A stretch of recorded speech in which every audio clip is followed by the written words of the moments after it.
the projection of ourselves onto the hero, or how we relate and what we feel and what they go through, or even the bad guy. Well said. And the ideals, there's parts of us that it's always resonating to. That's why storytelling is the oldest form of teaching and connecting. There's this Christ-like imitation from the movie that he dies and then he comes back to life. And the point that I think which is important for the resurrection is love. Trinity kisses him. And that's when his heart beats again. Love and the merging of masculine and feminine and duality. Hello there. Star Wars enthusiasts will get that. Hello there reference. This one is Return of the Craig. Do you all remember Craig Seaton from episode 2 in season 1? Beautiful person. Loads of great offerings as well, like his breath work, his lucid dreaming, his yoga. Just go check him out, it's really good. But now that he's told us a story about who he was, we can have little deep dives like we did with Echo. So, he's one of my only friends that's very into the spiritual side, understanding the depth behind the reality that we're exploring. But he's also a massive fucking nerd, just like I am. So I'll give you a heads up. The whole episode is us looking at the spiritual depth, the themes behind some of our favourite films and the TV show, just for fun. The 6 are, because I'm going to give you a spoiler alert, Star Wars, obviously, Matrix, Lord of the Rings, Dune, the show will be The OA, and then obviously we had to throw a little Avatar in there. So those are the 6 films and show that we're looking at. If you haven't seen them yet, sort your head out. Like, they're fucking such a good show and films that I can't believe you've not seen them. But if you've not, this is your opportunity to just pause this episode, go and absolutely awaken some new reality where Star Wars or Dune or Lord of the Rings or what have you can just show you the beauty of story, then come back to me and Craig. Now, that's pretty much it in a nutshell. I don't really need to go much more into it. Before I do, Craig, because he does the lucid dreaming, was a massive advocate of the Dream Healer, so he's one of our facilitators. So if you use the discount code, I think it's Craig Seaton 10, but let me double check. I'll put it in. I should probably know that before I do the intro, but I'll put it in the description for you, and it'll get you a little discount off the Dream Healer. For those who don't know about the Dream Healer yet, well, Craig's working with it because he does lucid dreaming, he does dream yoga, all that sort of stuff in the dreamscape, and this has Blue Lotus Flower. If you don't know about that, go check them all out anyway before you just buy something. Blue Lotus Flower, Mugwort, Bobinsana from Peru, Rose Petals, Organic Apple Cider Vinegar, as Bobby, our medicine man who makes it, says, we don't put poison with the medicine, and then vanilla pods, a little bit of sweet to help the medicine go down. And the whole point is lucid dreams, vivid dreams, restfulness from, even if you don't have that straight away, sometimes it takes a bit of time to work with it, just the restfulness afterwards because of the quality. So go check out those ingredients, and then if you want, use Craig's discount code on the website, get a little bit off. Now they sell very quick, so yeah, little heads up for you. And then we've also got the ether spray. So the ether spray, the Agua de Florida is the first one, and this one's an aura cleanser. Oh, you have to take my word for it, obviously. The smell doesn't come through the intro, but it smells bloody lovely. And that's how you cleanse your aura, from inside, not from without, because the chemical compounds of each element of that ether spray then trigger these emotions that come with sensations, and that's how we change the aura from within, not from without. We're not spraying away your sins, although that'd be really nice. I could do with that. So they're the 2 products. They're be on the Meditation with Michael website. So now I've done that shameless plug-in, but really ethical, natural quality products, I'm happy to do that.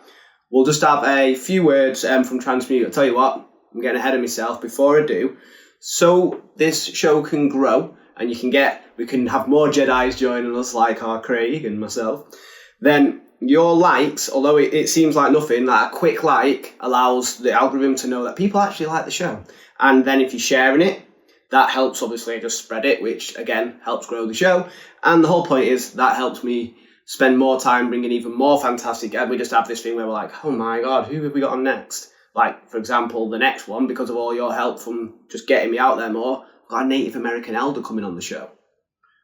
There you go, you know what I mean? So I'll tell you more about that in the outro. Right, so yeah, and if you want to subscribe as well, that obviously means you won't miss all these great guests. Alright, enough of that. Let me tell you a bit about Transmute Studio.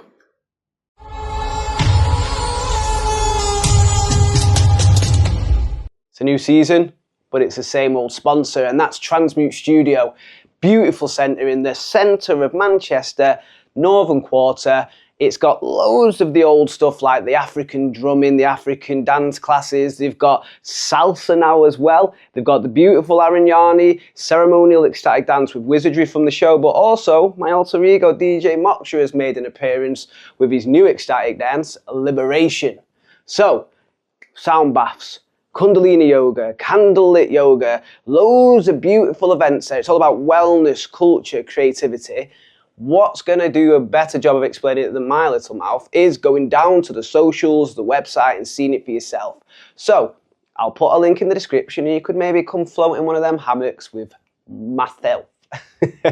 But for now, guys, enjoy the episode. Peace and love. All right, you're in the room. We're here.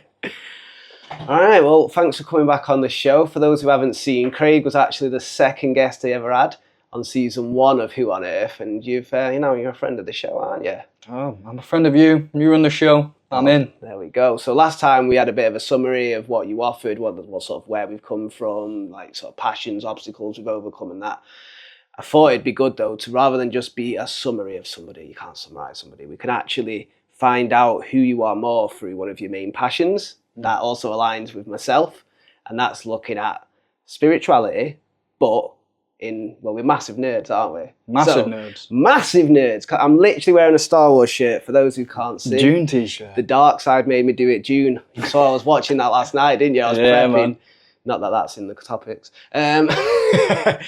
Before we do that, though, would you mind just giving the people a little taste of what Craig offers? Little sprinkle of Craig. Little sprinkle of Craig for the people. Put some in there. All right. We'll do some breath. We'll do a little breath. Yeah, a little bit of breath, eh? So, it'll be a short one. For those who are at home, we can do this together. Sitting up straight, spine nice and elongated, muscles soft. Deep breath in through the nose. And a controlled sigh out.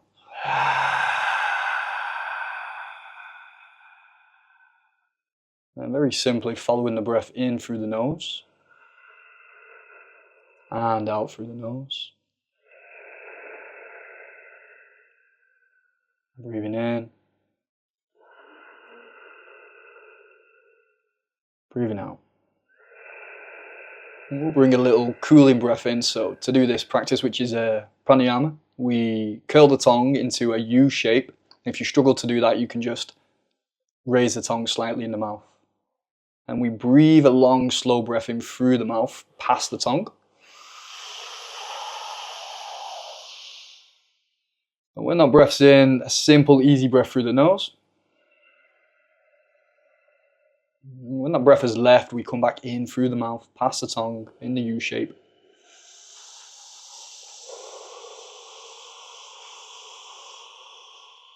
Exhaling through the nose, controlled and slow. Noticing the inhalation will be longer than the exhalation here.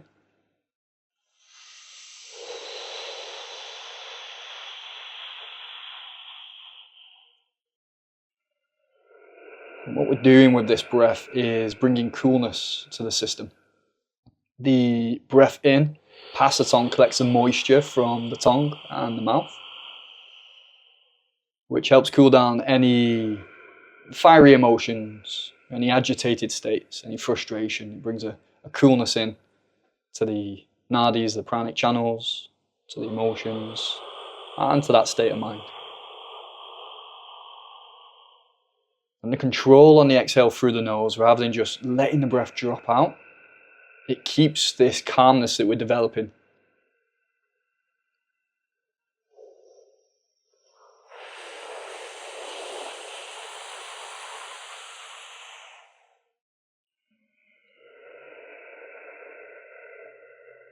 Let's say 2 more of these steady, long, cooling breaths.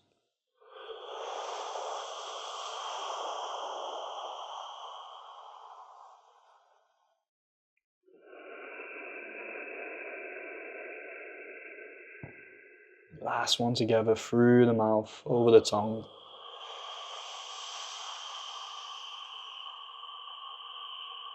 Steady breath out through the nose. Gently pull the belly to the spine and hold emptiness. So there's no breath in the body here. 5 more seconds. Release the belly, deep breath in through the nose, fill up. Hold the fullness, soft shoulders, soft face. Gentle, controlled release through the mouth.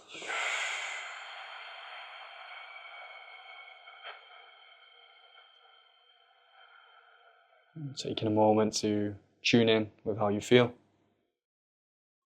Any difference from that short breath practice?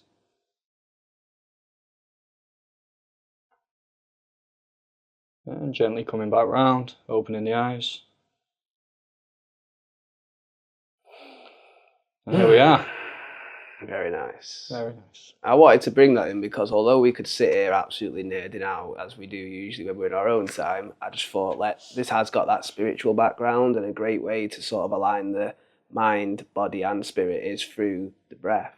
I always make a shit joke, you've got a lot more to worry about than meditation or breath work if you haven't got a breath. So you've always got the breath. That's your little guide. And then if you don't have that, surrender, bitch.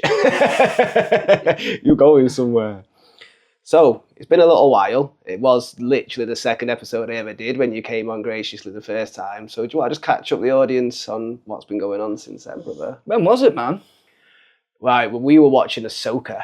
Close to a year. Yeah. But over a year, I think, now. Wow. Yeah. What's been happening since then? You just done a big 500 people, sort of convention, was it? Yeah, a conference. It was a conference Yeah. for a company. This was over in Tenerife. Waves of Impact, the event was called. They were a business, but they have a lot of inspirational speakers, and it's a wonderful business, really. The foundation was on mindset. So they help their staff and people come along with doing what they do for a business, selling, but very driven by mindset, by what you think, by what you're feeling, and how you evolve that. So this conference, I worked with them last year as Waves well. of Impact, was Waves it? of Shout Impact, out to Waves of Impact. Yeah, great, man. There's one of the leaders there, the owner, Ryan, such a fantastic guy, very heart-led by his business. And, you see that and you feel that in certain people, and it's great to see in the business world that there are those places out there that are driven by that for the betterment of their staff and to impact people with what they do. They sell water ionizers. And yeah, it's combined in. So to work with them has been fantastic for the last couple of years. And it was a breathwork session I got to put on for the 500 people there in Tenerife in this beautiful hotel. And, because they had already had speakers before them, sort of priming their mind and opening them up. When you drop into breathwork, they set them up and you people that they're open, as opposed to getting people to warm up to where breathwork might take them, where the heads are at and where the hearts are at. They're already in that space, so the breath just goes deep, and the domino effect appears, and it's beautiful, man. And then they did a men's circle the next day for the 60 men there, which was always amazing, to see guys going in, and a lot of them, majority of them had never done any of that kind of work before. Right, okay. So I forget that. Because me and you were in deep in that world when somebody else is shocked by something. Oh, I've not done an ecstatic dance, so I've not done breath work. I'm like, what? Yeah, because you're so used to being in that world. I'm just used to all my friends, because I love it now. I've gone from being that party boy, reckless, doesn't know what he wants to do with life, to this is my purpose. And then I think I just attract people like you, but I forget not everyone's on that vibe. So it must be really nice to just give those people a glimpse into what's possible. Yeah, because it's breakthroughs for them, you get to put in years of experience and certain knowing what works generally for people, and how you deliver that to somebody who's never experienced those things before, but to hear how people's breath was, and to hear from the guys when we were doing the sharing, wow, it's just amazing, man. Life-changing stuff, really, if it's your first experience of something. Life-changing in the sense it's they've not experienced that before, which could be anywhere, not just with me or this place, but the opportunity. Specifically with Mr. Craig Seaton. That's the only way it's going to happen. Yeah, as every good leader says, through me only. This is the path to salvation. Cult coming soon. Give me your money and I'll get you in life. Yeah, man, seeing that, and hearing from them and the connections that you get when you're in those sharings, it's just mega. Anything else at all that you think's noteworthy since we last spoke? Yes, I'm having a baby. Oh, he's having a baby. Little baby. Yeah, first not one. Here yet. First one. First one. You said that I know of. First one. But you don't know what it's going to be either, do you? So it's going to be a G. It's going to be a gangster. star, mate. It's going to come out as you're dead. Cosmic, I imagine. Better come out enlightened and floating. Well, the thing is, when I see the babies, I used to be scared of kids. Because for me, I was very using my mouth and my mind to sort of use that logic to make the world safe, whereas children are chaos. They're just fully in the moment. I can't reason with them, so that used to scare me. And then when spending to like a few close friends had kids and I was doing like mini meditators at the conscious classroom, and they're closer to enlightenment than any of us. They're in pure present state, constantly just ooh, eh. But they're like, you 1 minute they're crying, you pick them up and make them laugh, and now they're laughing, and it's gone. Let go. They're so in flow. So I think it will come out enlightened. You know what, man? On that, well, yeah. I mean, literally, they do come out enlightened. It's your job not to tighten it. There's reading this book about the origins and history of consciousness, and it was a student of Jung's, and he puts it so well in this way of understanding. He uses archetype, being a Jungian, and why this works with kids being closer to enlightenment and pure to source. You know how people just love animals and babies. There's that natural essence, not just because like, oh, it's cute. I mean, there's a reason for those mechanisms, not just physiologically, but what's happening consciously, that they've come out and they're still in the unconscious because they haven't got an identification ego. They haven't got that structure yet. So they're still in the unconscious archetype. I think that's why we try and protect them so much. I think that's why the people who hurt animals and the people who hurt children, they're worse than your murderers. They're worse than your genocidal, dictated maniacs, because it's like, whoa, how could you? Like that is something to protect at all costs. Yeah, we are the shepherds, we are the guiders, the teachers. To manipulate that from a place of power, like, to me, that sickens me to my core. There's a lot of work got to be done to make sure that victims create victims, Michael, and all that. But it's like eye-twitching moments. So this particular topic, I said, was going to be looking at the spirituality behind some of our favourite TV shows and films. Before we do that, do you mind if I do some selfless branding? Selfless branding? Please. There's no self involved with this branding. For those who can't see, we have a new product that we're doing called Ether Drops, me and the local medicine man, Bobby C, who is also a G. This one's the Dream Healer. The reason I've chosen this one, if you want to hold it up to the audience, Craig, is because... Craig, I actually got him to work with it because, for those who might remember from the first episode, he does a lot of work with lucid dreaming and dream yoga. And I thought this would be very interesting because the Dream Healer is made from blue lotus flower, mugwort, bobbin sarna, rose petals, and raw organic apple cider vinegar. And I thought, why not just see if Craig could shed a few words on his experience with it and sell it for me, really. Yeah, man. Well, I've tried quite a lot of dream supplements in the past. It's a practice I've been doing for 11 years. With one, just working with dreams, but specifically lucid dreaming, becoming conscious in the dream. And you guys have seen Inception out there. You realize you're in a dream.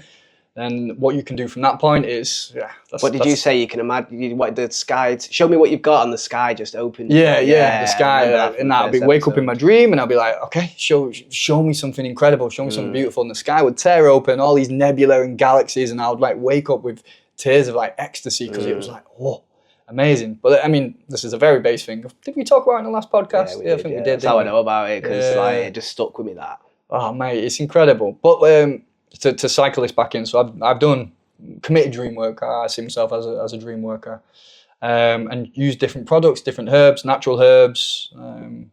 Camellia Zakatachichi being one of them, mugwort, using it on its own, as well as like 5-HTP and more synthetically created substances to use for the dreams. Galantamine, which they use for Alzheimer's patients, was incredible to use for memory and dream recall as a supplement.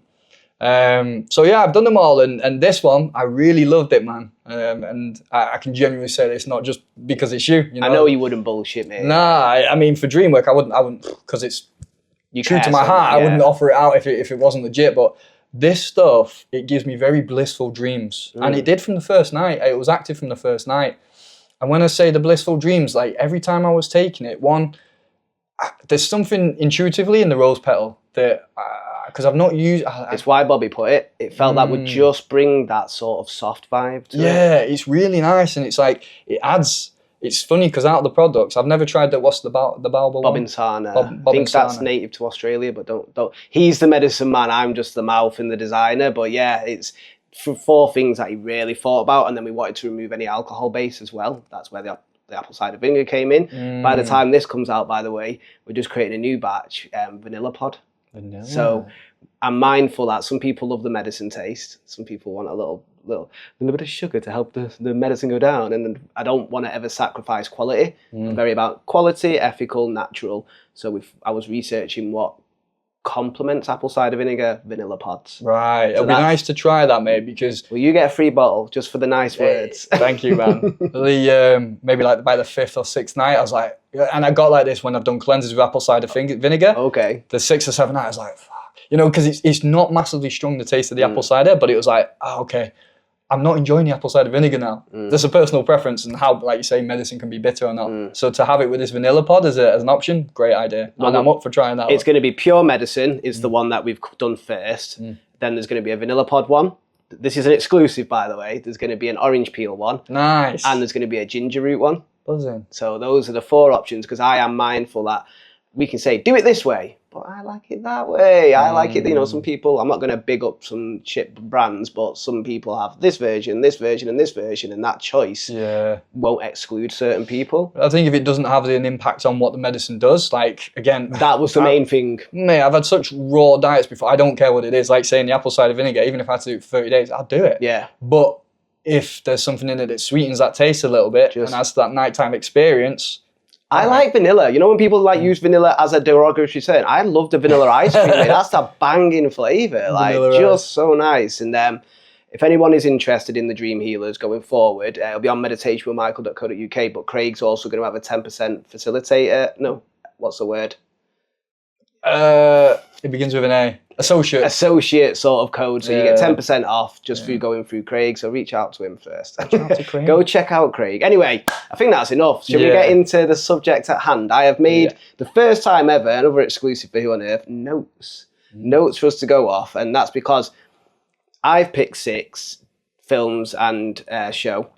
And I rate you've got some in your head. So I think we said sort of like, you do one, I'll do one, and we'll just see if some of the ones in your head we're on. Now, I think we may as well get the obvious one out of the way. We're going to probably do a full episode on this, we said anyway. But for those who can see, I'm wearing The Dark Side Made Me Do It, Kylo Ren, the bad man. So we're going to start with Star Wars. How could anyone in particular, or are we just going through original the whole and prequel trilogies? Feel free to make brother's cutting out the sequels. It's one of them, innit? Like, if you want to talk about them, we can talk about them. We've only got so much time. It's, to be honest, it doesn't really matter, because it's more just the subjects I want us to look at, and we can talk Andor, we can talk Mandalorian, we can talk, I don't give a shit if it's have you seen Stupendous Wave? They're a fantastic YouTube channel. I don't really care. Star Wars. So the first spiritual theme I wanted us to look at was the Force as a mystical energy. And what my notes that I put down was how it mirrors Eastern philosophy, so like Taoism, Buddhism, with ideas of balance, non-attachment, and enlightenment. So this first topic, the Force as a mystical element behind it. So that was one of the things that always, for me, like made Star Wars stand out. And I think it's strange, like my girlfriend or like Josh from Transmute, they'll be like, I can't get into Star Wars. And I'm like, this is literally the shit you love. And for some reason, the thematic's putting you off. Maybe it's just because my dad brought me up on it. But what were you? That's how you got into it. I know when we first spoke, that was one of the main things. So the Force as a mystical element. Go, bro. Yeah, I mean, an introduction for me. I was very anti-Star Wars as a kid, and as a teenager, it's like not getting involved. Then as I got up, I was like, and then he saw the light. Wow, yeah, man, it was. It's like if I got into a world or a story, specifically science fiction, I become all about it. Like, I want to read every book. I want to know every detail. I like that. I get into it. And like Star Wars, as it seemed so big, I was like, nah, I didn't like Star Trek, didn't like Star Wars, nothing like that. I always like condemned it, man. I was a bit like, I could never get into Star Trek myself. And I don't know if that's just because my dad was like, Star Wars is the way. Yeah, this is it. It would tend to be one or the other, wasn't it, when we were younger? But I wasn't interested in either of them, but love science fiction. Anyway, I remember it must have been around, I was 25, 26 and getting into this stuff.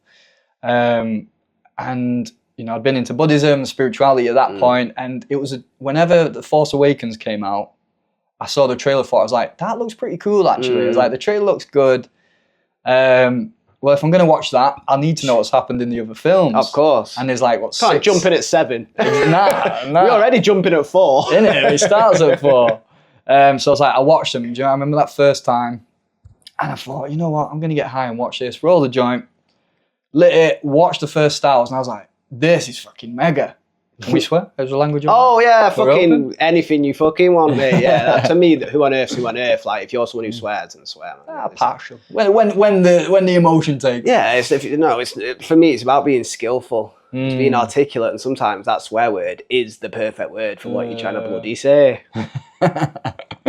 So, you know, I watched it, I had a smoke, and I love how you mentioned smoking weed, and then was like, but am I allowed to swear? hey man, it's like, you know, I think shows a bit of programming there, doesn't it? Society. yeah, well, completely. I think any of the plant medicines, it's how you use them, what you use them for, creativity, art. For me, smoking marijuana was always very much a zoning in experience, which is why I'd link it to cinematic experience or to sound or to somewhere picturesque is how I would use that plant.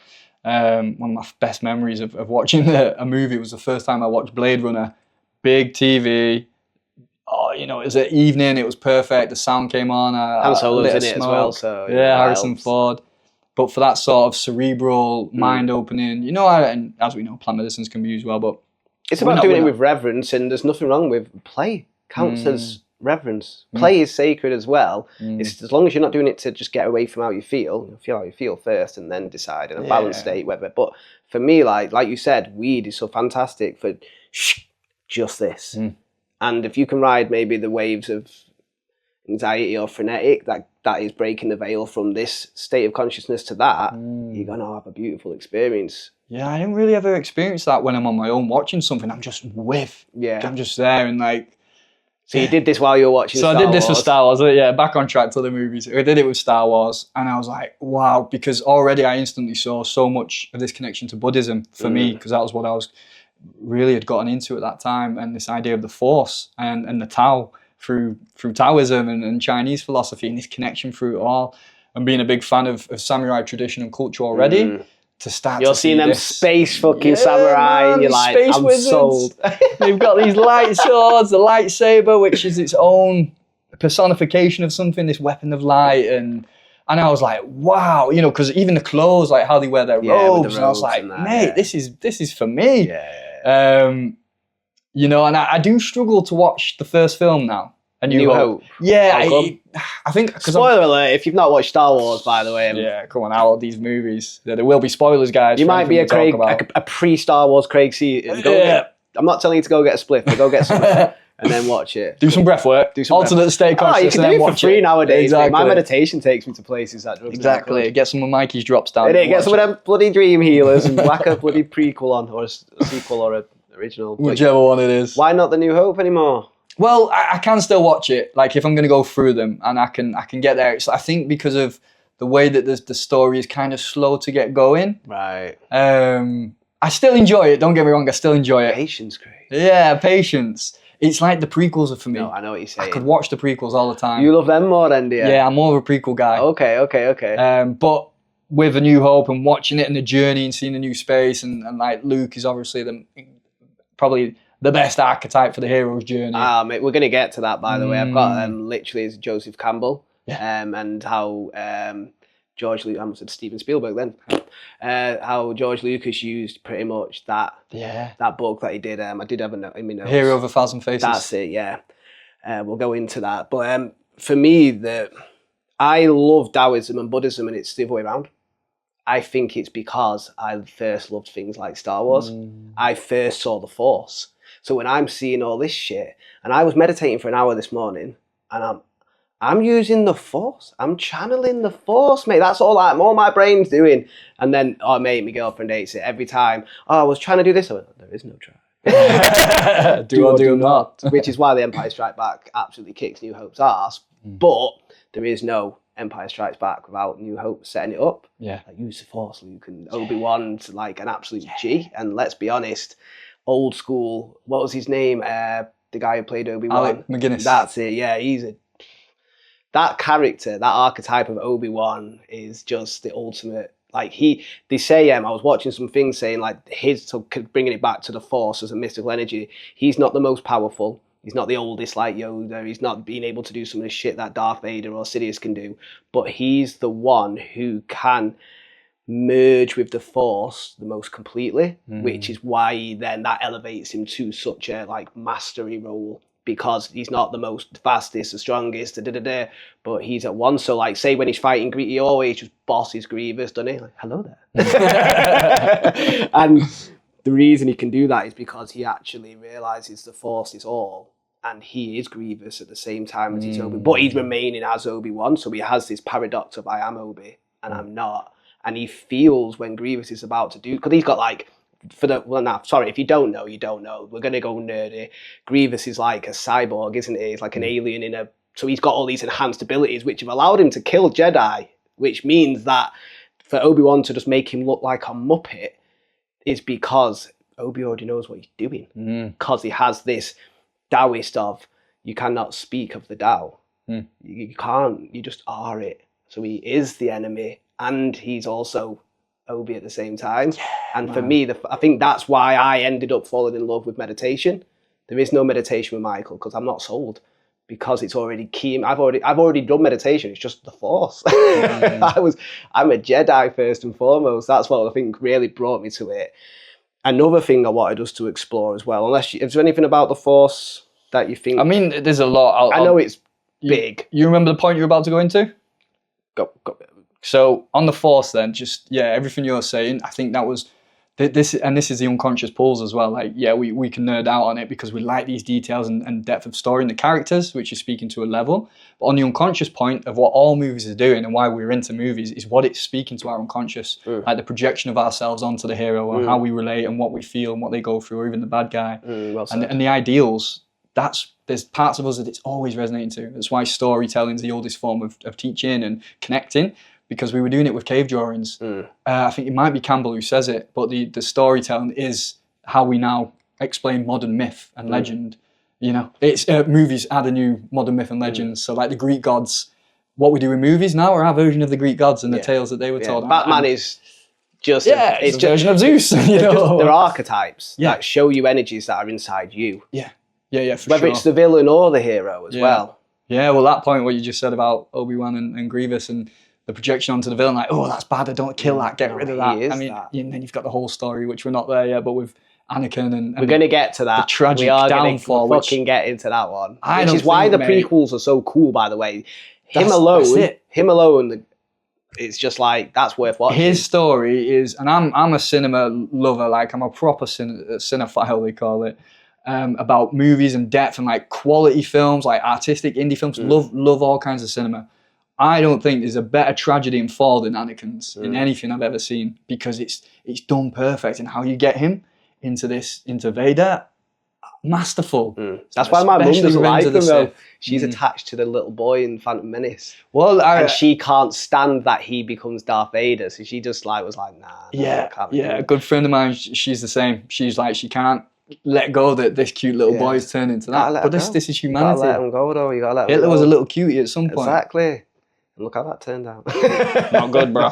Not good at all. With the Force as well,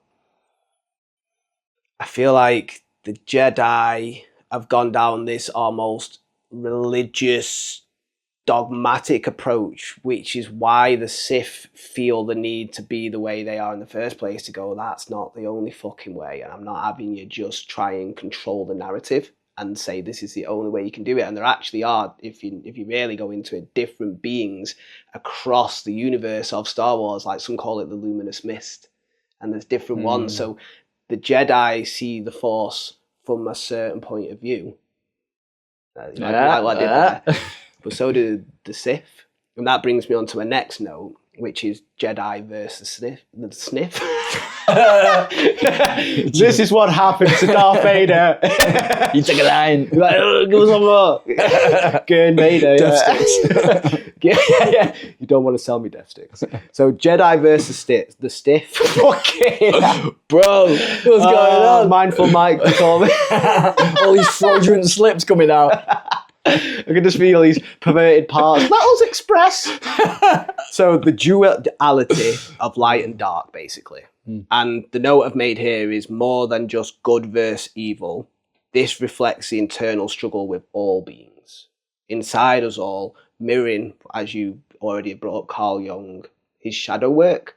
So that's what I wanted to sort of go into then, this Jedi versus Sith, this good versus evil, this light versus dark, and obviously using Star Wars.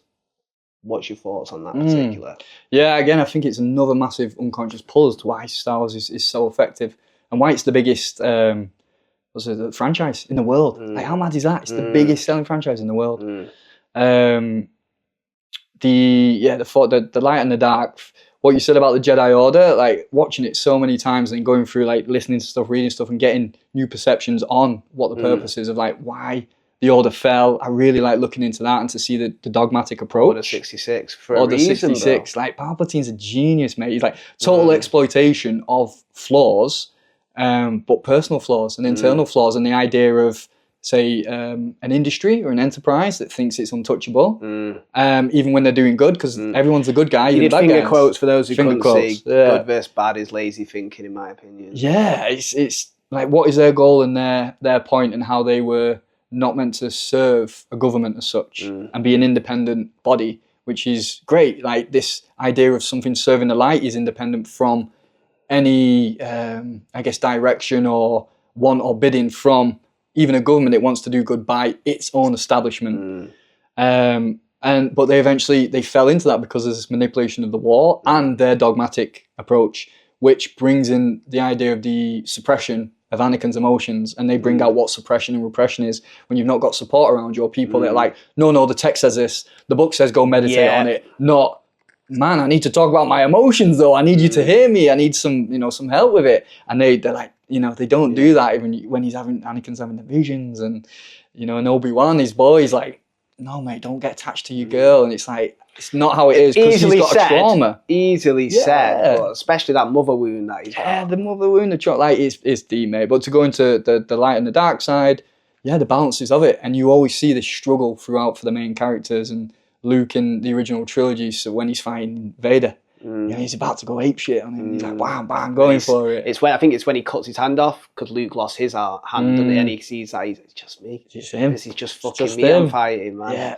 And he's like, I'd rather die than become that. Yeah. He's like that, and that's why he says you've lost. Yeah. Like, because he's like, because I know you're trying to control and manipulate, and it's like, I don't know who said it, might have been Ramdas, and he's saying like a little thing where there's like this general, and he's taken over all this thing, the monastery. He's gone up to this, and the guys are like, there's this last monk, he won't fucking leave. So he's like, it's like, I'll cut your head off without blinking an eye. And the monk just looks back and goes, I'll let you cut my head off without blinking an eye. He's like, go on then. You ain't got that power over me. And I think it's more about bringing the balance of them both. We are humans, so we have the balance and the privilege of being able to hold light and dark. You get this sort of like new age, I'm not shitting on them, but it feels very like positive, light, happy thoughts only. And it's like, but we're not that. So it comes back to that suppression.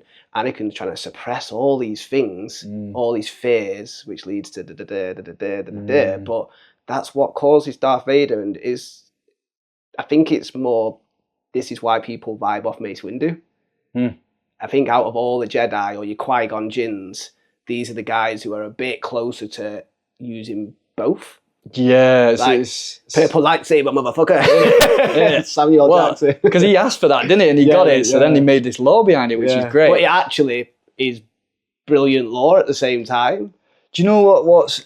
I think, like, thinking on those two, like bringing Qui-Gon and Mace into it, is like, Qui-Gon seems a bit more attuned to the light in that sense. I'm not saying Mace isn't, but just an instant comparison there, because I think there's a bit of arrogance with Mace Windu because he's conquered that or balanced that line, while Qui-Gon's like, why is he not on the council when he's invited to? Because he sees they've got a particular area around them, while he wants to go and do the work where it's required and needed. The bureaucracy of that, I'm going to be in it. Yeah, he's free from that stuff. But Mace, on the other hand, like, you saw that with his distrust for Anakin, which was right in a way, but also added to him going a certain way. Prophecy almost, exactly. And it's like, him as a teacher could have been able to help that if he didn't have that level of arrogance in him. from mastering. And I don't know if it was in one of the comics that he had a Padawan who was teaching the Pad to master the light and the dark side, and they've slipped into the dark side. So it's kind of, that's the wound that's now made him be a bit like... Potentially. But also like the difficulty of managing that, and it's like he uses his authority healthily, but a bit overbearing as well. Yeah. While Qui-Gon's like, he's calm with it, you know? It's a shame he dies, really, but or does he? Well, talking about the Force, as the in the mystical Force energy, now. he's more powerful than he could ever imagine. Before I move on to the next thing as well, the Sith, what are your thoughts on them? Because I've been looking at like the second schism where they first started, and that they were all Jedis, but they were Jedis who were doing things that the main Jedi didn't agree with. There's this schism, they all fight each other, they go lean more into it because of that. Eventually they get defeated because light always wins, and then they get excluded, exiled into space. But then they find, because the Sith is actually a race on a planet, and then these guys obviously are bad man Jedi and they take over the planet and What is your thought on the Sith approach to the? This is before they develop the ruler too, don't they? Based off like how Darth Bane. Because of the dark energy, like they can channel it better through too, or they're always at war with each other. And the idea of the apprentice killing the master has to happen, and they know that.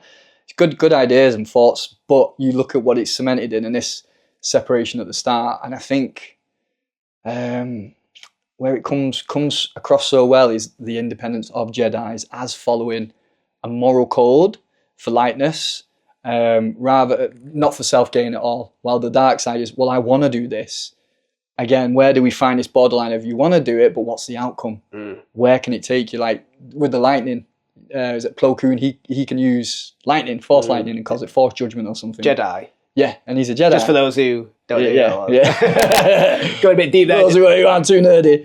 As opposed to like the Sith who use lightning all the time, and seeing like these powers or methods of control, some are a bit too dominant to use, and that's why they stay away from them. Or like when Luke in is it Return of the Jedi, when he force chokes the pig, and they say no, it's very Anakin-like, but he's a level of mastery where he can use it appropriately, perhaps, while venturing into these.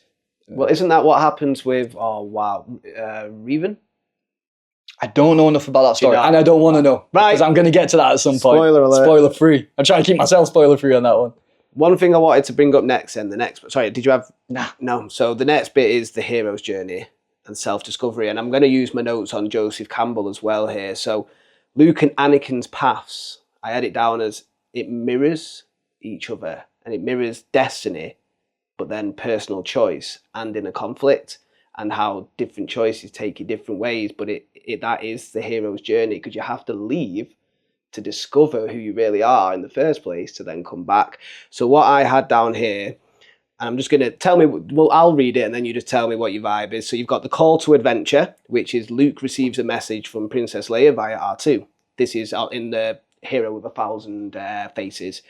The refusal of the call, so he hesitates. The hero always does that in the film, doesn't he? I can't do it. No, it's not me anymore. I don't want to leave the Shire, Mr. Frodo. But he's Shh. And that ties to his life on Tatooine.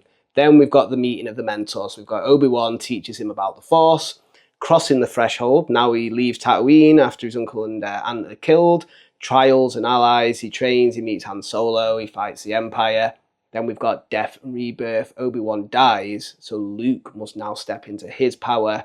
The ultimate ordeal, which is facing Darth Vader, his dad, spoiler alert. Losing a hand, because, everyone needs a hand. And then rejecting the dark side, ultimately.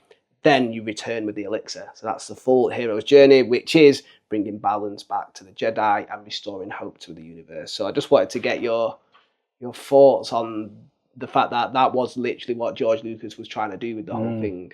Yeah, he said if it wasn't for the Hero with 1,000 Faces, he wouldn't have been able to finish Star Wars. Thank you, Joseph. Yeah, thank you, Joseph. I mean, it's one of my favourite books. Like, when you go through a book, and I've highlighted pretty much the whole. Are you like book. me then, where you make notes? Yeah, I highlight, man, and it's like wow, and it's a book that Lucas said he would go back to like yearly, and I do the same. I've not done my second read through yet, but I'm looking forward to it because there's so much in it, and like understanding the archetypes and using it as a map.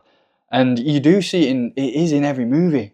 Otherwise, what we're watching. Well, movies mirror us, and that's what we're all doing. Yeah, we tell that story, whether we make it relatable or it's otherworldly, like Star Wars, but we're still relating to these characters. And even if you're watching a Pixar and you're still relating to, you know, the computer-based characters. It's like, it's the feeling and it's the journey. And yeah, the hero's journey in Star Wars, I think, you know, like Dune, it's so clear into what's happening in the process of it.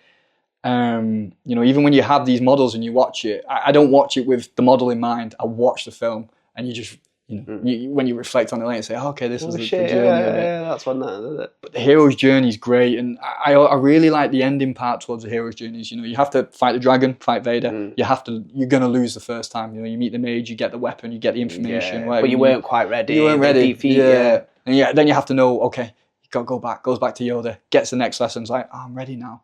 I needed that peace and that calmness, and not to see him as, you know, when he goes in the cave in Dagobah to see what his fear is. And it's him. Chops his dad's head off, and it's him.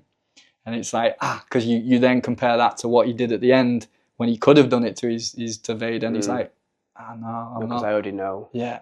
There is no separation. Yeah. And I think that's where he accepts everything, whereas Anakin just couldn't. Anakin couldn't accept that Padme was going to die, even if it was a dream that was tormenting him. Couldn't accept what happened to his mother. Yeah. Couldn't accept the way the Jedi were running things.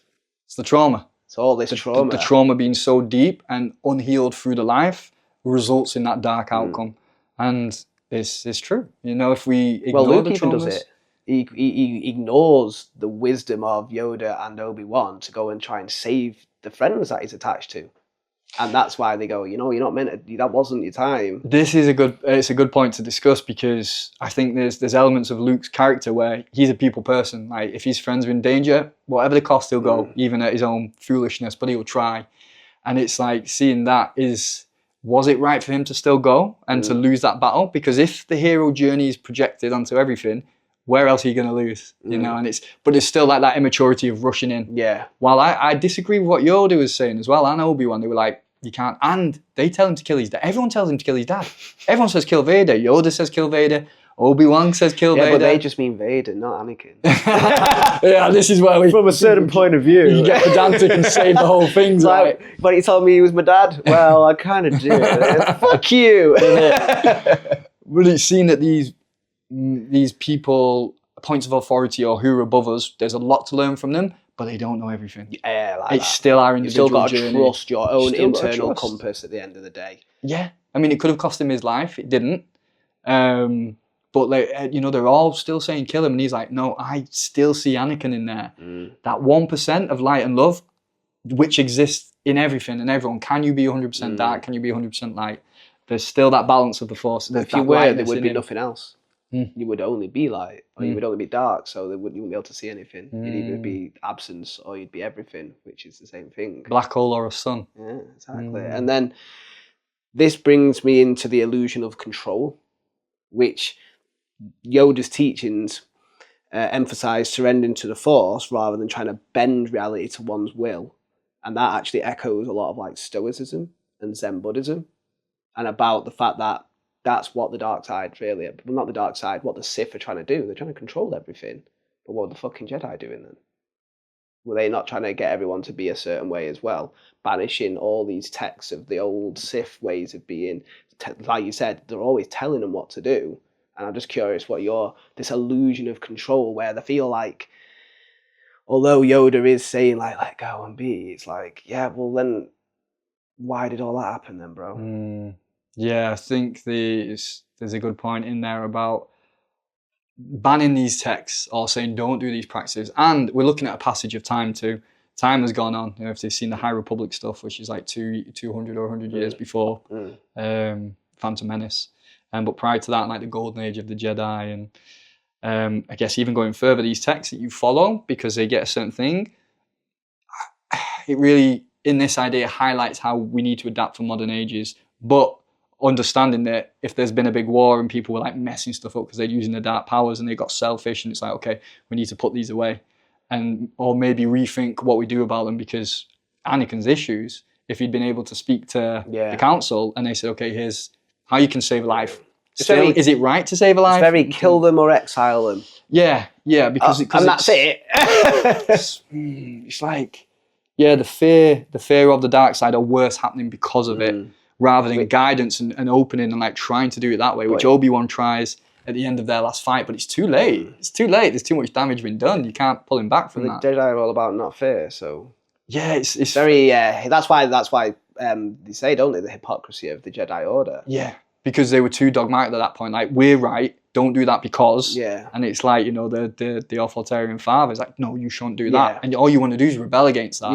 It doesn't help because it's not. No, it should be flow. And the problem with that illusion of control is it's rigid, stopping you be the flow, the dance of the in, the out, the up, the down, the dark, the light, the dark, the light, and to just be like, no, that's bad. And if you do that, you did. I don't know why I did that accent. You did. And that brings me on to the last point because we have got other stuff to talk about. We'll have to do a Star Wars episode, but death and immortality, which, funny enough, I'm actually going to be doing it'll have passed by the time this comes out, but on Sunday, I'm using ancient Egyptian mythology to explore the concept of eternal life. But you know those floating meditation journeys I do where I'm using music and meditation and storytelling. With this, I wanted to bring up Qui-Gon's discovery of the Force Ghost technique reflects spiritual transcendence, akin to like nirvana or ascension. The wills, that's what they were called. Yeah, have you seen it in the Clone Wars? It's like the last ones. Go on. And Qui-Gon goes to learn from the wills. Yes, no, I watched all of them because you told me to. You were like, Mike. There's some gold in there. Sometimes I'm like, it's a bit too kiddie, and then that's only like the first 3 episodes, and then it's like, bam, right. Yeah, there's some deep ones in. Like for going to Clone, I've seen them all, but I think there's ones that there'll be lists online just to watch these. Main it's a good ones. way of getting little kids into it. But go on, as you were saying. And learning these techniques of transcendence and how you merge with the Force and how it's achieved as like the greatest form of practice now through dream yoga.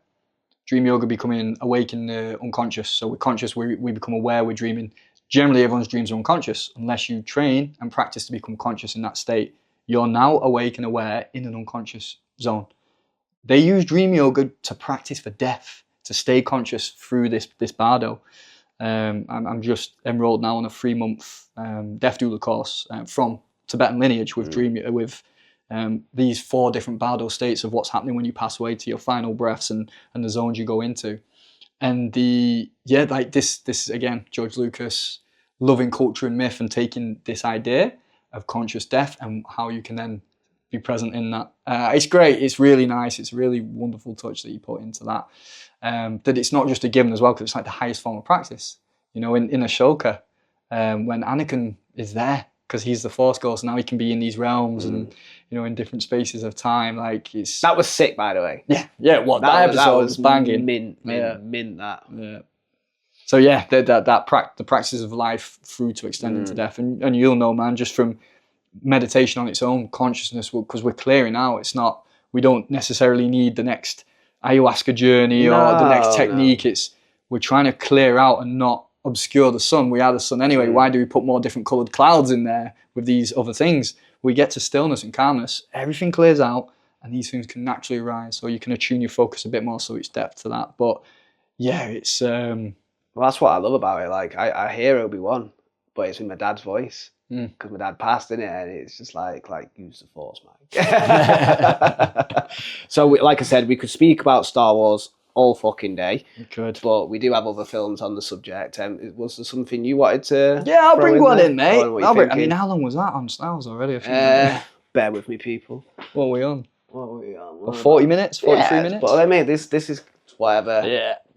That one had to get a good talking about. I mean, we had a few pre-things as well. So go on, what's your shout, bro? Matrix. Funny enough, number 3 on the list. Yeah. Right. So for the Matrix, I've got down here illusion versus reality. The Matrix as Maya, illusion, echoing the Hindu, the Gnostic, and the Buddhist teachings. Do with that what you will. Yeah, big. First of all, Matrix is my number 1 film. I've seen that countless amounts of times. One from the first time, what was we, like 16 or 17 when it came out? Younger when you, you're an old man. How old are you now? 37, bro. See, I'm only 33. I'm a baby. So when, so what, maybe 13, 14 when that came out? It was like 1999 or something, wasn't it? It was 1999. Fucking someone do the math for me. 10 points to Gryffindor. watching it and being like, that's cool. And still, you know, what you said about when you get into Star Wars is there's something when we're pulled to stuff as kids and we might not quite know what that massive draw is other than that looks mint. But I think there's always that something, there's deeper in there because, you know, watching The Matrix and loving it as a kid and thinking, great, I didn't watch it again until I was into spirituality. Okay. And then when I watched it and I'd been in, I was like, whoa. Were you just liking the kick-ass fucking effects? Yeah, man, look cool. Because it was actually, it was a groundbreaking film in the sense of bullet time, visual effects, the story, the fact that they've impacted. It's Plato's Cave, the allegory of the cave, if anyone's familiar with that, in the modern term. So Plato had done the idea of the allegory of the cave is there's 3 people underground, they're chained, and they've been raised there their life, and they just see the wall, and there's a fire behind them.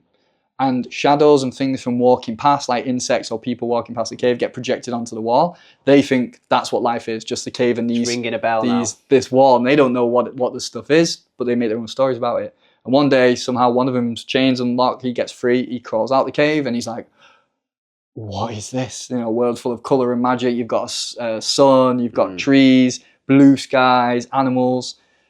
And then, so he's woke up to the real world, and he comes back into the cave, tells the guys like, "This isn't it. There's more out there. Come see, come see." And they're like, "What? No, he's gone insane." They beat him down and kill him because he's, you know, the black sheep that tries to go against what's known of the past. I relate to my man. Yeah, I think anyone who hits their spiritual awakening, you know, and they open their mind from the frame of even just going from 9 to 5 to coming out of something like that is like, wow, mass indoctrination. Purposely, perhaps, but also unconsciously we get indoctrinated. We're indoctrinated to our own beliefs. Unless you can't help it. It's impossible not to be. That's what the egoic system. It just is a attachment to beliefs and identities to try and give you some sort of guidebook to survive this existence. It's not necessarily even nefarious. Yeah, you exactly. That's it. We need like that ego identity to know this is a glass of water. It's not a. Don't walk in front of that car. It'll hurt. You know what I mean? Only 5 drops of the full droppers. Full. But this illusion versus reality comes to me all the time, and my mind obviously then tries to make sense of when I'm experiencing it in my actual life, and Matrix comes up almost all the time. It was funny, man. I had a moment where I was really deep with a plant medicine, and it just went, "You're the chosen one," and straight away that part that wants to be the fucking Neo was like, "Yes, I fucking knew it," and then all the other parts, like, "He's at it again." You're not going to be a cult leader. Stop it, Michael. Mr. Smith, me. You know, and he does that, and he's copying himself, copy and paste, and the levels of this philosophy in it. Like the Wachowskis, they were lucid dreamers, but the books that they put in there is it's Simulation and Simulacra from a French philosopher, and that's where Neil's got the key, and he gives to that guy at the start who says, "You're my own personal Jesus Christ," and all this, like the rooms, the 101 and the numbers, and the kid with the spoon at the oracle. Kid with the spoon, everything in it, everything is so layered. It's phenomenal as a film to digest it and take it in, and God, it's the number 1 movie, not for just watching how great it is, but there's keys in it, massive keys, and I do personally believe there's one of my number 1 series, I love the OA, is people who are like not just creative artistic, but they've got something to share, or the way that they can tell a story or how they visualize something. I think there's a lot of energy that's imparted into, well, I guess in this case, into movies. You know, whether someone can be inspired by someone's words or what they speak. In this, there's people who can transmit something through their form of art and media, if that's not what all art is about anyway, to transmit an idea or something. And when you watch it, our levels of resonance can open and unlock things. Like I've personally felt that, and that exists for me in my reality. The Matrix is one of them. The OA definitely is one of them. That something's been given to you by that level of knowledge from what they know and what, you know, and we inherit how they've expressed it so skillfully. Exactly. I don't think we need to worry about what pill you take. Crush them both up, snort. Let's go. Red and blue, both at the same time. So the next thing then, funny enough, I was already saying this, the chosen one archetype. So Neo's path to enlightenment through rebirth and divine realization. So we don't know. He starts being, you have to start by forgetting. God knows everything. How boring is fucking that? So God has chosen to forget so he can play the character of, in this case, Neo or Michael, the chosen one. And at some point, again, your Obi-Wan turns up. In this case, it's Morpheus turns up and goes, hey, I've got both pills. Craig would snort them both. But then that opens you up. You now go out of the Plato's cave. Oh my God. And for a lot of people, that is first, wow. And then, oh shit. Do you know what I mean? Because that was safety. My ego had everything fucking figured out. That's why you'll argue the point. That's why people will die over ideologies and ideas. It's because they're terrified that they might not know the right answer. That plant actually will kill you. That person over there is dangerous. That animal might bite your arm. It's a very ingrained defense mechanism. And if you haven't got that ability to meditate and just go beyond the attachments, the impulses, then you are just trapped in that matrix. Yeah. But to be the chosen one, how can you be reborn if you never die? So you have to. What does dying really mean? It means letting go of what we were attached to. Sometimes I'll have parts that are like, no, we can't do that. And I'm like, why? Who are you? And it's like, I'm you. I'm like, well, that doesn't even make any sense. How can you be me and not me at the same time? So I'm just curious about your thoughts, and we'll use Neo as the sort of chosen one vibe of enlightenment, rebirth, and then divine realization. Yeah, his death on getting shot and killed by Smith, their version of... Oh, sorry, spoiler alert again. Yeah, if you haven't seen The Matrix. If you're listening to people talk about The Matrix and you carry on and you haven't seen it, go watch the film. Matrix 4, by the way, was incredible. It gets a bad rep, as did the second and third when it came out, but Matrix 4 was layered. But that's another day. That's the one. It's got a sick song in it by Sam Fowning called Emily. It's Down the Rabbit Hole. Anyway, carry on. I'm sorry, the DJ in me just came out then. Go on, back to the chosen one archetype. Yeah, so that's portrayed what we put onto like Luke will resonate, or maybe Obi-Wan, or we resonate to some kind of character. And the opening for us within the Matrix is understand, like, Thomas Anderson, basic name, again, very basic name. Doing a basic job. Yeah, his passport. I was thinking his passport was issued on 9/11, by the way. There's little cookie crumbs in there. You see that in the scene just before his mouth seals up. But yeah, that version of the one, it's the average man, and it doesn't mean, because this is where we come into like spiritual crisis, or where people go into that, I am Jesus, I'm realized. And I am Buddha. Yeah, Ram Dass does a really good talk on that. He's like, Alan Watts says it, like, you could say that in India, and he'll be like, yeah, of course, like, welcome to the club. Who the fuck isn't there? Yeah, exactly that. I'm God. Yeah, no. It's seen that the emphasis we put on the revelation of those things, whether it goes to the ego to be like, I am special, and so is everybody else, but in their own unique way. And does it go to the ego, or do we get to use that as our empowerment, where it's not in comparison to anybody anywhere else, or it's as if it's just you, because it isn't. The divine realization. Yeah, that it's life. There's the cosmic joke for you. Shit! I thought I was Thomas Anderson. Yeah, yeah. But he doesn't then go around thinking, I'm the one, I'm a superhero. Yeah. He just does what he does. He just gets on with it, and he doesn't even let in the second one, everyone's planted that food out there because he's like, he's a special one.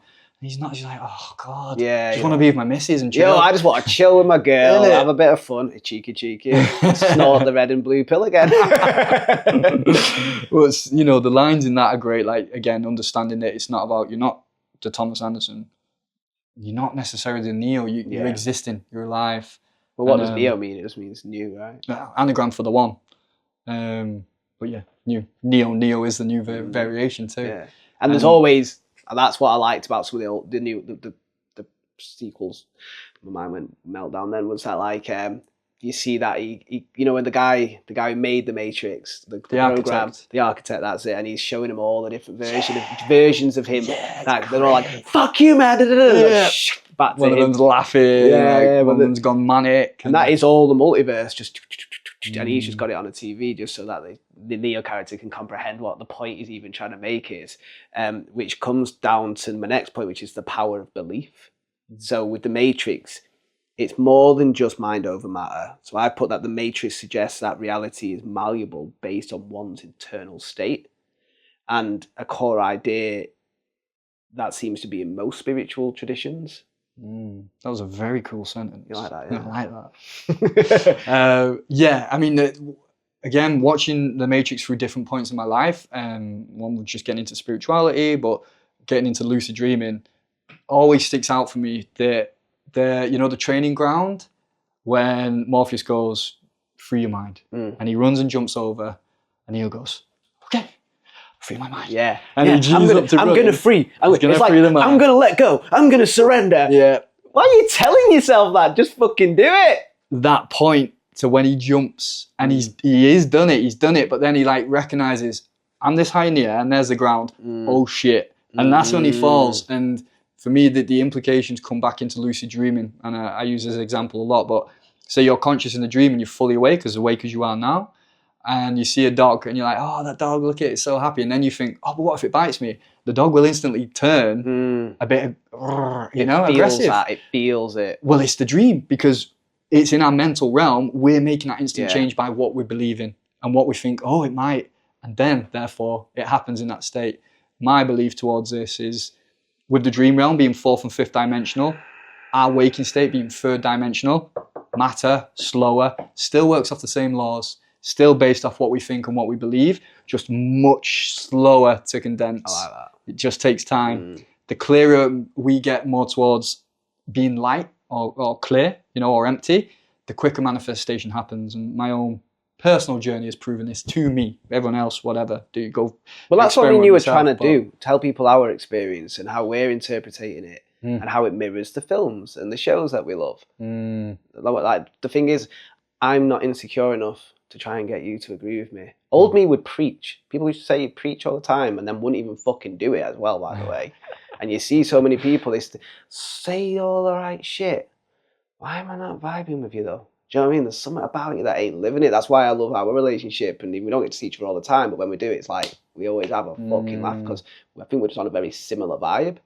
Nerd life, innit? Straight up nerd, bro. Also, I just wanted to touch on the sacrifice and the transcendence. So, like, Neo's almost Christ-like death and resurrection. For me, sacrifice is easiest when you realise the other is you anyway. It is not actually even a sacrifice anymore. That Instantly brings the end of the sacrifice to allowing Smith in, in the 3rd movie, when he's like, and he goes, why, Mr. Anderson, why? Why does he keep trying? It's like, because I choose to, because I can. And he allows the emergence of the dark side of Smith to come into him, because that's what eradicates the conflict of the light and the dark. And rather than just fighting him constantly. Rather than that constant battle that, because he's took over the illusion, he's took over Maya. Like, what did he call it in Buddhism? Mara, I believe his name was the... That's like the devil. In a way, it's like the controller of the king of the illusion, the demon king of the illusion. And the Buddha's like, do what you want. It's good. Still. Yeah, and he gets the earth to witness his enlightenment. Bang, and turns all the arrows and the wars and the demons and the seductresses gone. They're gone because he's like, it's illusion, it's not real. And it's that lack of separation then to this malleable reality of it being able to be changed, or to not be in conflict with it if it isn't changing.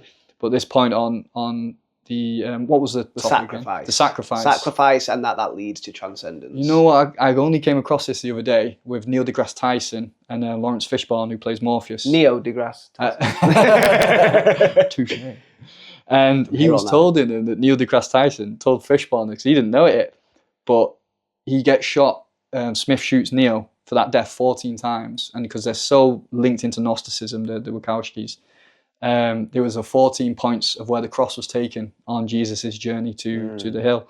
And again, this is this Christ-like imitation from the movie, that he dies and then he comes back to life. And the point that I think which is important for the resurrection is love. Trinity kisses him, and that's when his heart beats again. Love and the merging of masculine and feminine and duality. Well, I feel like pure presence is the divine masculine, but it's cold without the pure unconditional love of the divine feminine. Nice. And together that does spark new life. And the reason all these parts are just projecting at others, anger, grief, stress, irritation, is because they're just not being met with that love.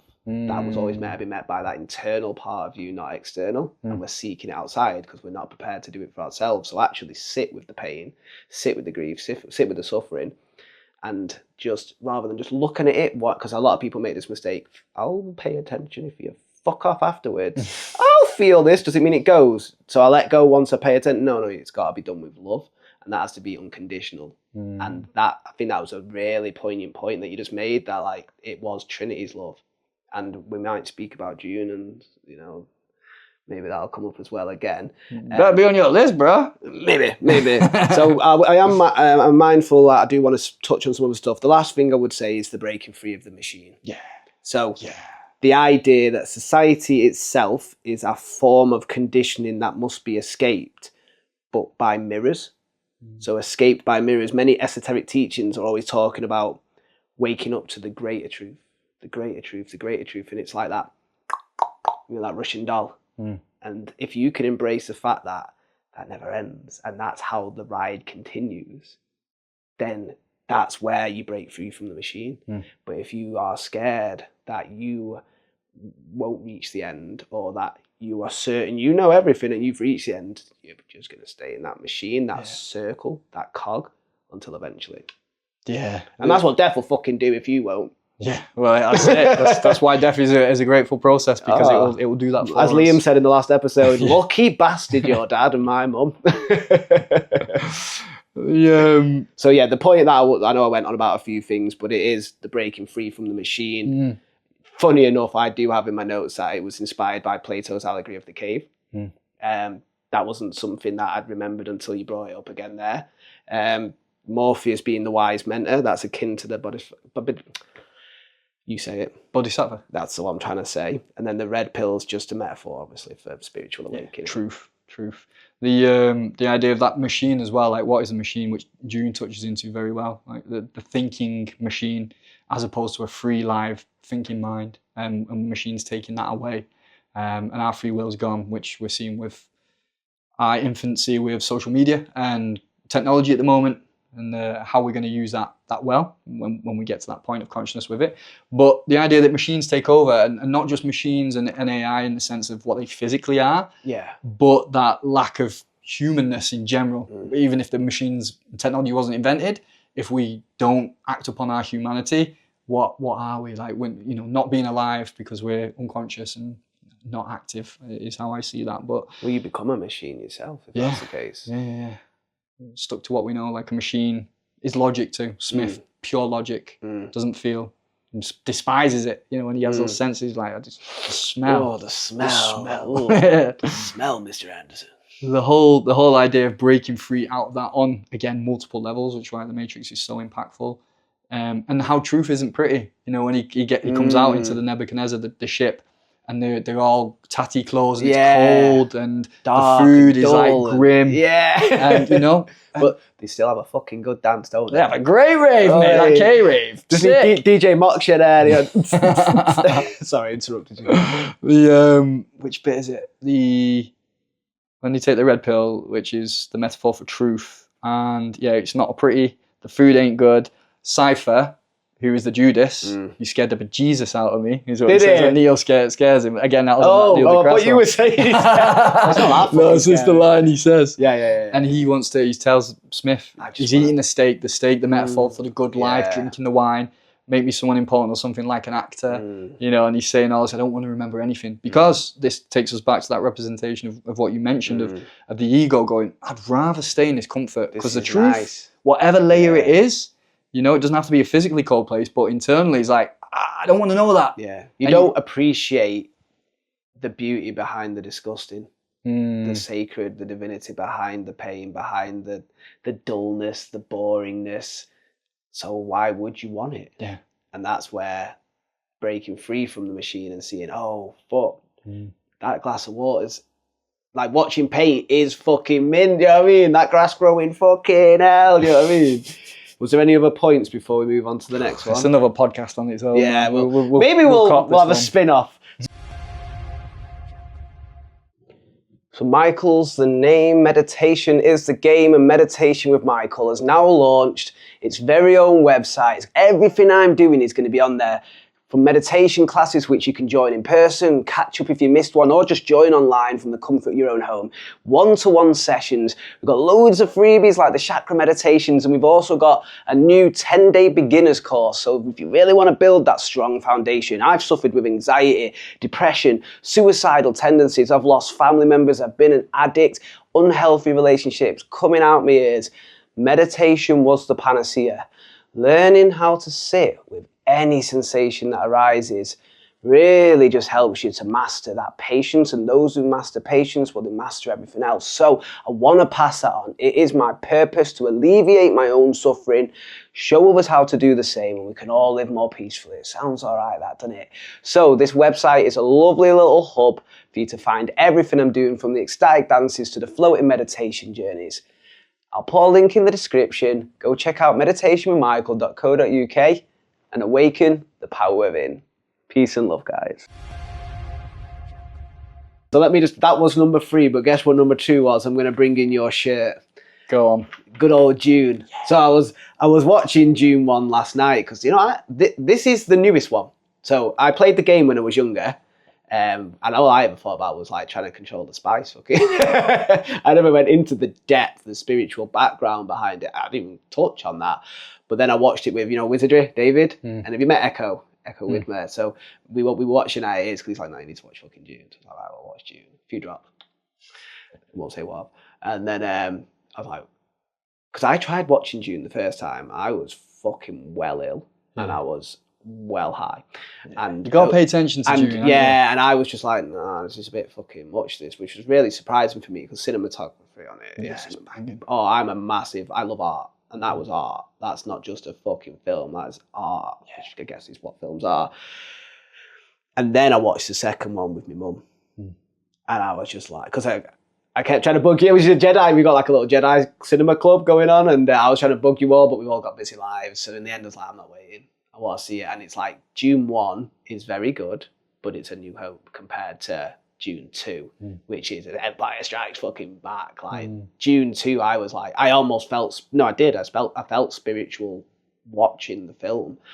So that's why I had to bring it in, even though we're talking 2021, 2023. Brand new, really. I've only watched Dune 1 twice and Dune 2 once, which was a mindful to say. So it was that impactful that I made the list. And I'm a film lover, I'm a TV show lover. So that shows how much I think of Dune. You've turned up wearing the shirt for a reason. So the spiritual theme I wanted to speak about first was prophecy versus conditioning. Yeah. So what I've got here is you've got Paul Atreides, he's seen as the prophesied Lisan al-Gaib, and he actually is truly the chosen one, or merely just a product of generations of the Bene Gesserit. It's so great, mate. I think a bit of preface towards Dune. I had the absolute joy. I've read all the 6. So you've read the books like my mum then as well? Yeah, I've not dipped into the prequels because his son carried it on, but I have bought the one that's about the Butlerian Jihad, the war against the machines that they talk about. Not read it yet, but he was 6 at Frank Herbert. He's incredible, man. Like the mind.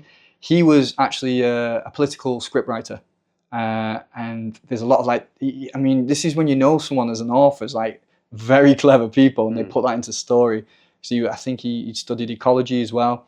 He went to Jungian lectures, and yeah, so he's well, and I had his psychedelic experiences, obviously, which is what they use as a spice. Standard. Oh yeah, I was watching that with Isabella last night because she'd not seen him, so that's actually, I said, if you want to watch mine and Craig's episode, because Isabella loves Who on Earth, you're gonna have to. I knew that Dune was coming up. I was like, you're gonna have to fucking watch Dune, and even she was like, oh, but when he's doing the spice, and do you know what? I think I was a bit disappointed in the second one where they didn't emphasize his interactions with the Water of Life, and I think that was. Mate, Denis Villeneuve, all of his movies are gold. Everything he's done is brilliant. Arrival, he did Arrival as well. If you've seen that. Yeah. Music is the ginger actress, what's she called? Jennifer Fish. She was Lois Lane. Yeah, that'll do. Jennifer. No, Lois Lane. That'll do. Lois Lane. She's Lois Lane. Yeah, his films are always great, and he has his style with cinematography.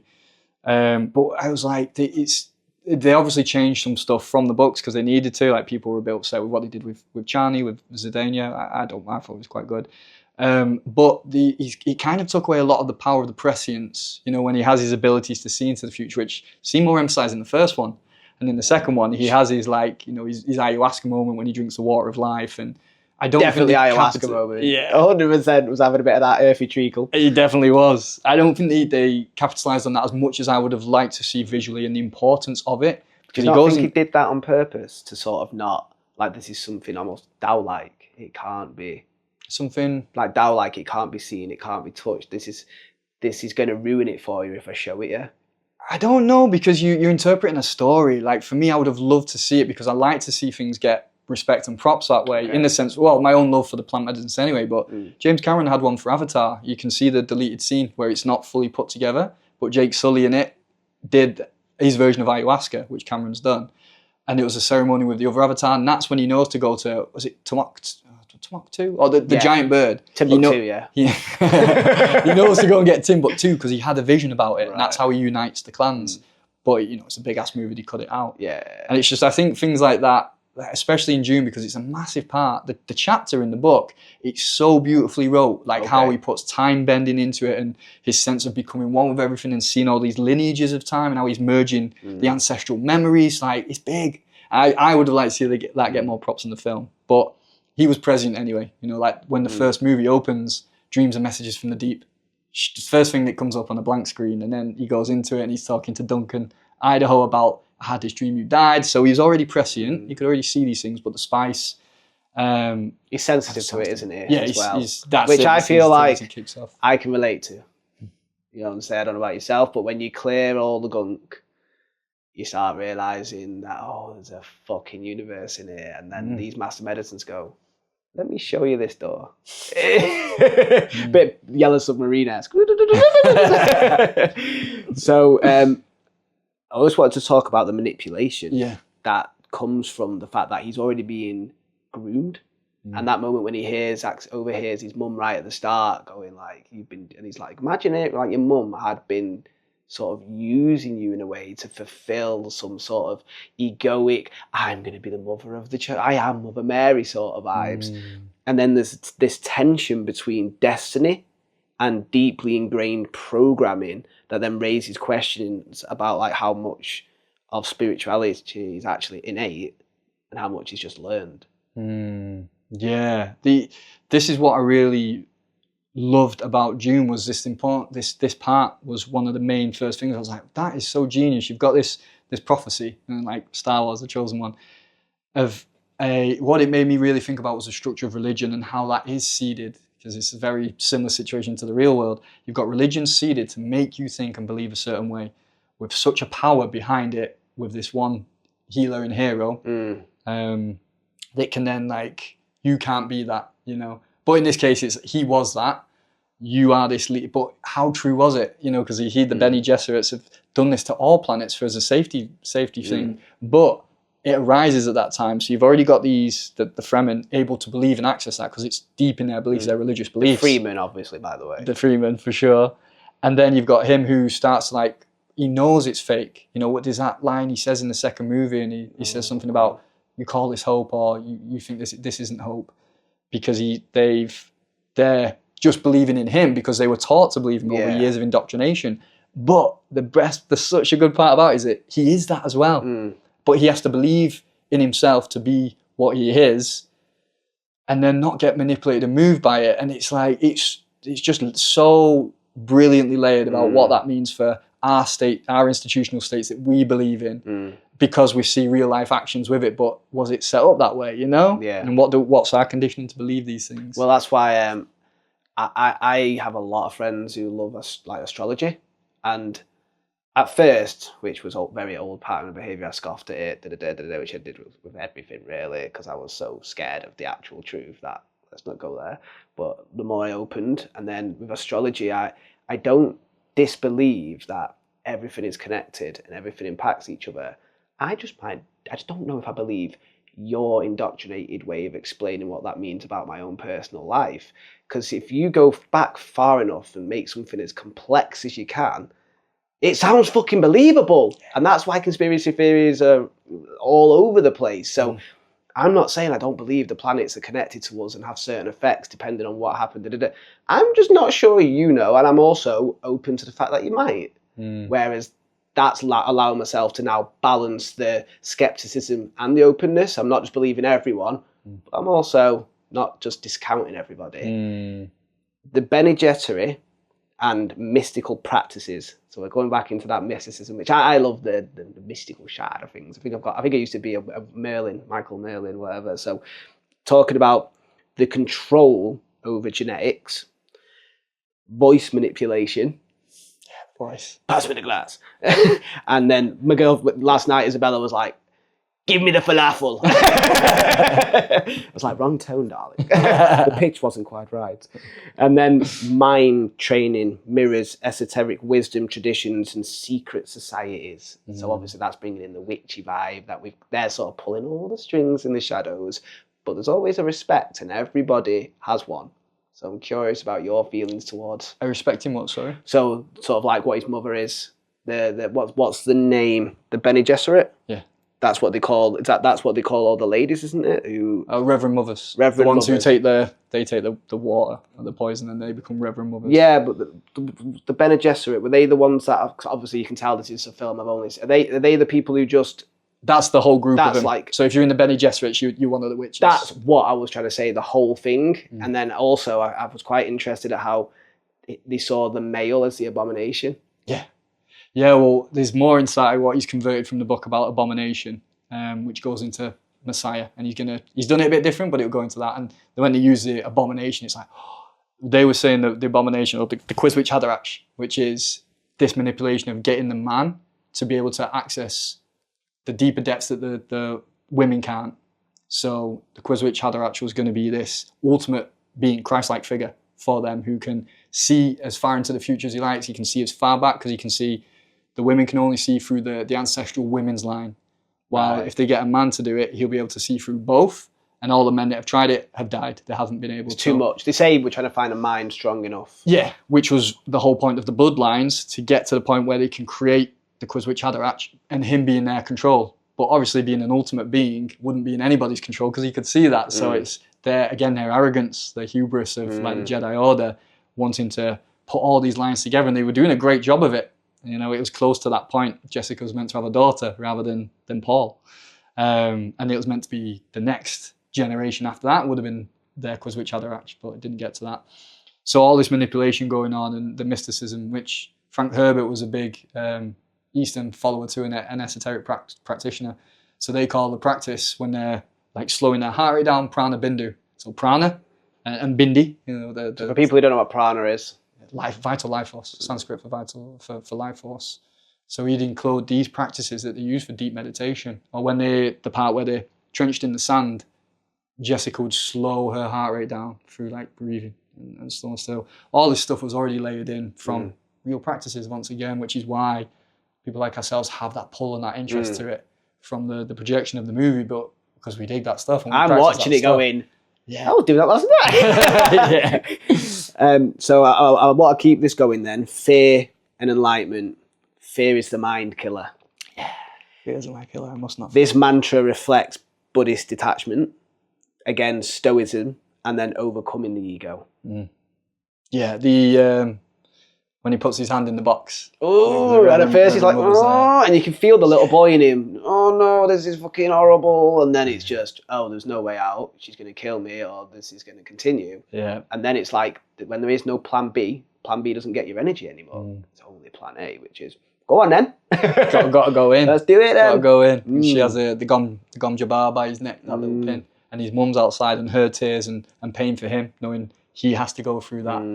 And it being an illusion when it comes out, you know, but he still has this massive hatred through her because of what she does. Like when he does the voice, he's like, silence. It's such a satisfying moment in it. And she's like, the fuck? Yeah, shit. Abomination. How did you do that? But yeah, that whole part of going through the pain, because on the other side of that is revelation, whether that's the form of the ego death or perseverance in a physical exercise, yoga, prana bindu, opening, moving, channeling energy, tapping into something else to get us through those moments, because then the stronger version of you exists over there. The part of you that is not attached to being in a certain state and hasn't confused itself for sensations, which the law of Dharma and Nietzsche's almost pass. So if you attach yourself, I am in pain, it's an identification with pain. A part of me is in pain. Oh, let's watch it with love then. Yeah. And not take it away. That part needs to do it. Let's not take the challenge away from the child. It'll weaken it. How can it overcome and become stronger? If you don't let the butterfly bust out of its cocoon, it won't have the strength to fly. So go on. Yeah. But I'm here. I'm holding your hand, and I love you. But go on. And the language we use about that, I think, is important too. You know, because these things when you say, "Oh, be careful when you cross the road," or what's been put into our head from parents, that were worrying and just being natural parents and caring. Yeah. But how that's addressed through consciousness or unconsciousness, like, be careful when you go there, or don't go and do that. And you're like, oh, I can't. Yeah. You know, and you're like, why? Tense. It's been fine. I've crossroads my entire life and it's been fine so far. But now I've got to, you know, and it's like, obviously, real world, be aware. Yeah. But the indoctrination of the fears because of the language used when it might not, you know, it's just that other form of illusion. Well, that's where IFS helped me. Parts work. Part of me thinks this about you. Don't worry, not all of it. Part of me thinks you're a cunt. So I'll move on again. The desert mysticism of Dune and the Freeman spirituality. So the Freeman's connection to Arrakis mirrors that like indigenous and the Sufi perspective on survival, devotion, and the harmony with nature. And I feel like that's a bit that really spoke to me. They didn't hate the desert. That's their home. Whereas many people will look at that and be like, death, nothing. So I'm just curious. Yeah, that's a really wonderful point, man. How they saw it, like they respected the desert, and the sandworm was their god. You know, what Cool when he's riding it, by the way. Yeah, it is. Like, what's the word that they call? Shahalud is what they call the worms. You know, and it's the god of the desert, because if we look back at like tribal things in our state, in our world, and how we respected either plants or animals in a different way, and understand that had its own energy, and how we interact with that rather than the logical, you know, maybe David Attenborough style of, oh, this does that, and that. It's like, see it as the energy and the entity for what it is. And this created superstition as well, but was also a deeper understanding of things. And how they interact with the desert. Like, Arrakis is a massive character of Dune. And it's what occurs later down the line is amazing with Arrakis itself. Even just how like the hiding under the sand. Yeah, the movements. And they actually go to the most uninhabitable bits. Yeah. It's like, I don't know how much it's missed on, but they save the water for everything, and like how vital the water is. Like when he spits when he first meets the Duke, and they're like, "What are you doing, motherfucker?" And he's like, "No, that's like it's like the biggest honor." Yeah, like there is no fucking water. That gives you his water. So they're like yeah, and what it makes you think about respecting cultures and other cultures and the difference of ideas. So much more attuned with just this flow of nature, not seeing themselves as separate. Yeah, they're a part of it, and they're so much stronger because they're in their environment. Oh God, there's so much I could go into on that, but we'll leave that for another day because it's incredible. There might be a spin-off show coming. Every movie dissected. I know, like you said, we're going to go back and forth, but you brought one up a few times that I wanted to bring up. Do you mind if I just speak for you and say the OA? Oh yeah. Do you mind? Are we going into the OA? Yeah. That would be the choice. That was one of my... oh, you got it on the list? Yeah. Good man. Mate, you suggested it, and I was like, I trust Craig. Trusting Craig, I do. And I was like, Craig's recommended this. I think it's about near-death experiences. Isabella loves near-death experiences. Not having them. Constantly just find it, almost dead. But then we watched it and we were like, fuck. So this is the only TV show I've picked. Out of all of the stuff that I could have picked. I picked the OA. Again, only watched it for the first time last year. So do you mind if we talk about the OA a Not at all, mate. Do you mind, sir? So, near-death experiences, NDEs, and higher consciousness. So, the OA's multiple deaths lead to cosmic knowledge. They mirror the Tibetan Buddhism Bardo Fadol, the Tibetan Book of the Dead. Speak. The idea of near-death experiences and the amount of reports that people have that come back when they've had them and what they see, and they come into their out-of-body states. Again, it's indisputable. Unless you've got to go have your own experience to know fully, but again, you can have these experiences if you're doing astral projection or from the dream state. You can die consciously. You don't have to be, the body's about to go. No. It can be when the part of you is let go. That is a death. Yeah. What is death? Off. What is life? On. Off. And that's happening a trillion times. Your cells just flickered on and off a trillion times in a second.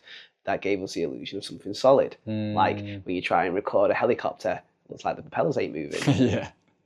Yeah. So this idea of Hap in it, exploring death and the cruelty of science and the mind. What's your thoughts on him? I think he's amazing. Obviously, his character's a bit of a twat. No, but you can appreciate a character without condoning the actions that they're taking. Yeah, the character's fantastic. Like, Jason Isaac's amazing in it. Yeah. All of the cast is buzzing, but he's really good. What I like about him is like he obviously loves Prairie and he wants to really get to the bottom of the science, and he'll do anything to get there. He'll do anything to get to that bottom point, whatever it takes, even though sometimes he knows it's cruel, because he's not like a numbed out psychopath. He's obviously got things going on, but for him to put these people through torture, near death, keep them locked up, kill them again and again to the point, but enough so that they can come back. Again, if we're bringing up stuff and you ain't seen it, pause the fucking episode. Go watch the OA and then come back. It's a game changer. Sorry, bro. Go on. And for his character, like, he's obviously an evil man, and he still has his own love and struggle, but the science comes first because he's one of those. It doesn't matter how you get there as long as you get there. Yeah. And the greater good. Yeah, it's for the greater good. But how many dictators have put that? Yeah, or exactly. religious leaders or whatever. Just, but this is for the greater good. Tyrannical views, and again, go back to leaders. Luke. Wouldn't kill the most perceived evilest man ever because he's like, well, that's not going to work. Yeah, it's not going to change anything. So yeah, the near-death experiences, and the amount of DMT that gets released in a genuine near-death experience, or when we die, DMT is released. Every time we dream, DMT is released. When we're born, massive upsurge. For those who don't know what DMT is, dimethyltryptamine, the spirit molecule. Yeah. Bufo, the God molecule. I only found out there was a difference in those the other day. Bufo is interesting. Yeah, very interesting. If you haven't seen episode 1 of season 2, I did the one with Echo, and she was talking about her Bufo retreats that she does while she brings in Vipassana, 5 days of Vipassana before even doing it. Then you do the hero's dose. Then there's like ecstatic dance, there's cold water, there's journaling. Then you do small amounts to keep being faced with this fear, this constant near death. Yeah. Yeah, so it's a good way to experience a near-death experience, isn't it, with Bufo? Everything and nothing at the same fucking time. Woo! It's wild. Shit.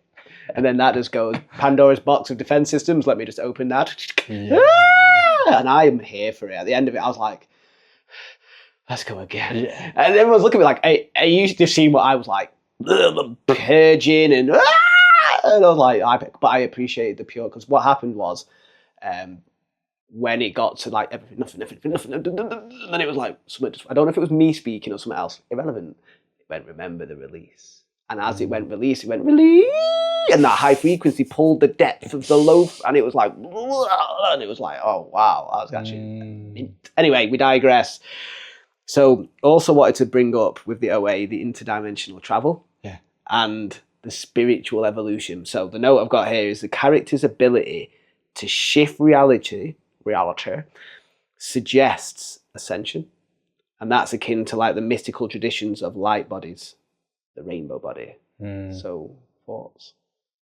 Yeah, I think the evolution of where they go from one dimension to the other, what I find intriguing about that is how they do that. You know, whether it's through they do the movements. Yeah, and this is the point that I was kind of alluding to before, is that what Britt Marling put in the OA, she's transmitting something, and I feel it when I'm watching it. I'm like, something's opening here just from watching this. Just from watching it. Yeah, there's the movement, the whole show, but the movements, like, because there was a form of that Druids used to do. More Norse, so Scandinavian runes they were called, and they would be like postures, very similar to what. Not exactly the same ones, but they used it, to access it's energy, geometry. Like yoga. It's sacred geometry. Yeah, you're tapping into the patterns of the universe, which is all you're made up of. Yeah, but you put yourself in a position of it, and you're channeling that energy. And within that, when there's 5 of them, and she talks so much about you've got to have the right will and the intention. It's not just a mindless movement. Yeah, because if you sit and do your meditation in the morning, I'm going to do my meditation to tick the box. You've not done the practice. Do you know what that reminds me of? Get in your car and don't turn the engine on. Yeah. Yeah. Nothing's happening, it's got no fucking fuel going into it, and that's what your intention is. Yeah, the energy, the intention emphasizes those movements. And I'll know this from practicing at Kriyas in the morning. When I'm just doing it to do it or to feel the physical benefit, there's nothing like the energy or the spiritual connection. It can't come through. It generally doesn't, unless I'm like, no, just be in this practice. I know you've got half an hour and this takes 20 minutes and I want to rush, but there's no point in doing it. There generally isn't. And Britt Marlin, like her other films, go watch I Origins, fantastic film that she's written and directed like she did with the OA. But in the OA, it's just everything lands so deeply and incredibly. And I judge people's not character state, but depth of being in media by if they've seen the OA. And if they don't like it, I'm like, we can't be friends. Look, we'll have respectful interactions, but the level of depth, I'm afraid it's not going to be there. That's, showing that obviously is an exaggeration of how I think towards it, but what I do believe is it does speak of your beliefs and your core. Do you know what I mean? Like, if we're just watching fucking Love Island and this garbage shit TV, don't get me wrong, a little sprinkling of light. Like, I'll watch, like, I don't know, Invincible, the cartoon show. It's nice to have something that's not always sacred, trauma heal, but come on. They're not just that. It's if you can resonate with what's being presented. That's like, if thing. you understand something, like, again, when I was younger and watched The Matrix, like, if I spoke to someone now, like, do you see The Matrix? Like, yeah, the action's so cool, innit? It's like, anything else? Like, no, it's just a cool film. Okay. Like, right. All right. No disrespect. We'll just spar then. I know Kung Fu. Well, that's what I think you've already touched on this already, but using what they do in the OA, the body as a spiritual instrument. So it's like technology. It's not like, because he uses robots to do the same thing. Yeah. It's the 5 movements, they're more than just gestures. Gestures, is that a word? Gestures, they represent an ancient way of activating like divine power, much like the sacred mujas or Qigong.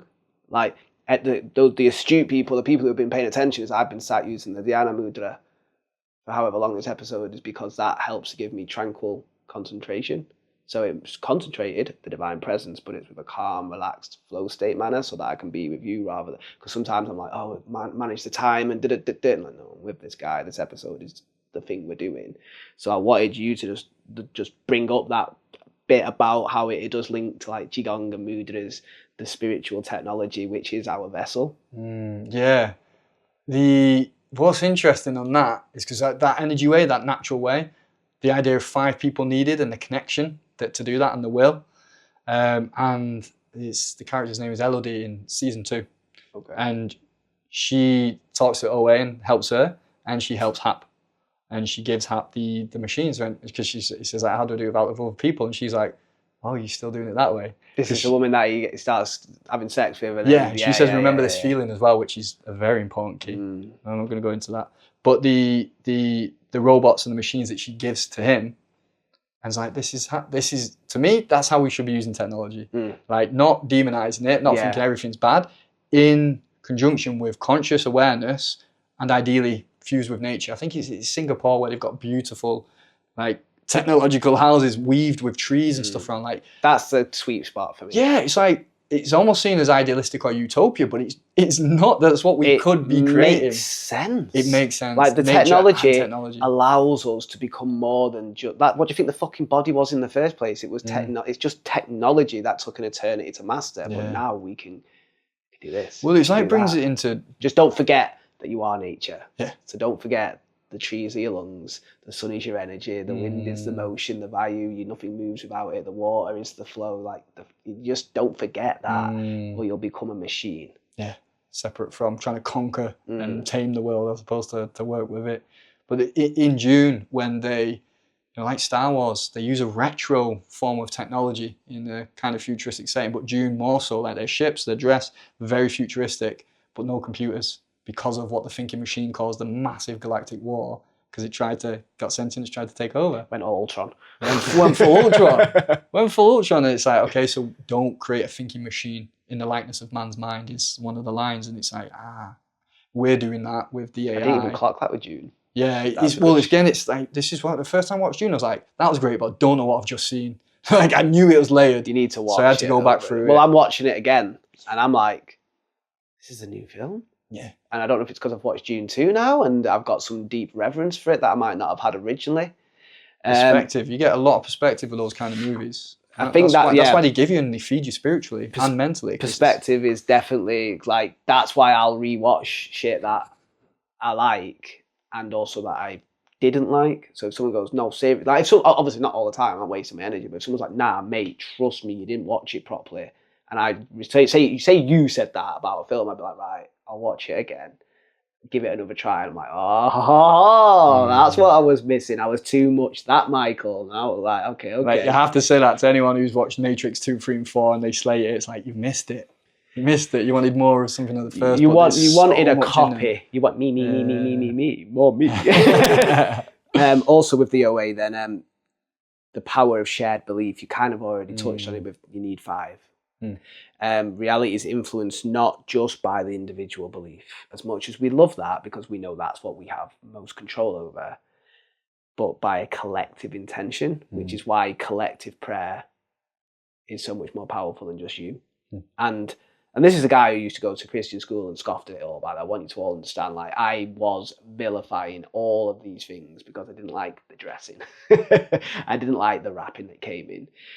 The concept is echoed, though, in quantum mysticism and many spiritual traditions, that it is all, not just one, that must sort of like come to this belief. So just but in relation to how the OA sort of touch on that. In Buddhism and their idea of why the Buddhists will always return until everyone's awake from samsara, like until you realise we're all the same. Good shout. It continues until the veil of truth is in everybody's eyes, and we don't lie and we don't say these things, like until it's fully got.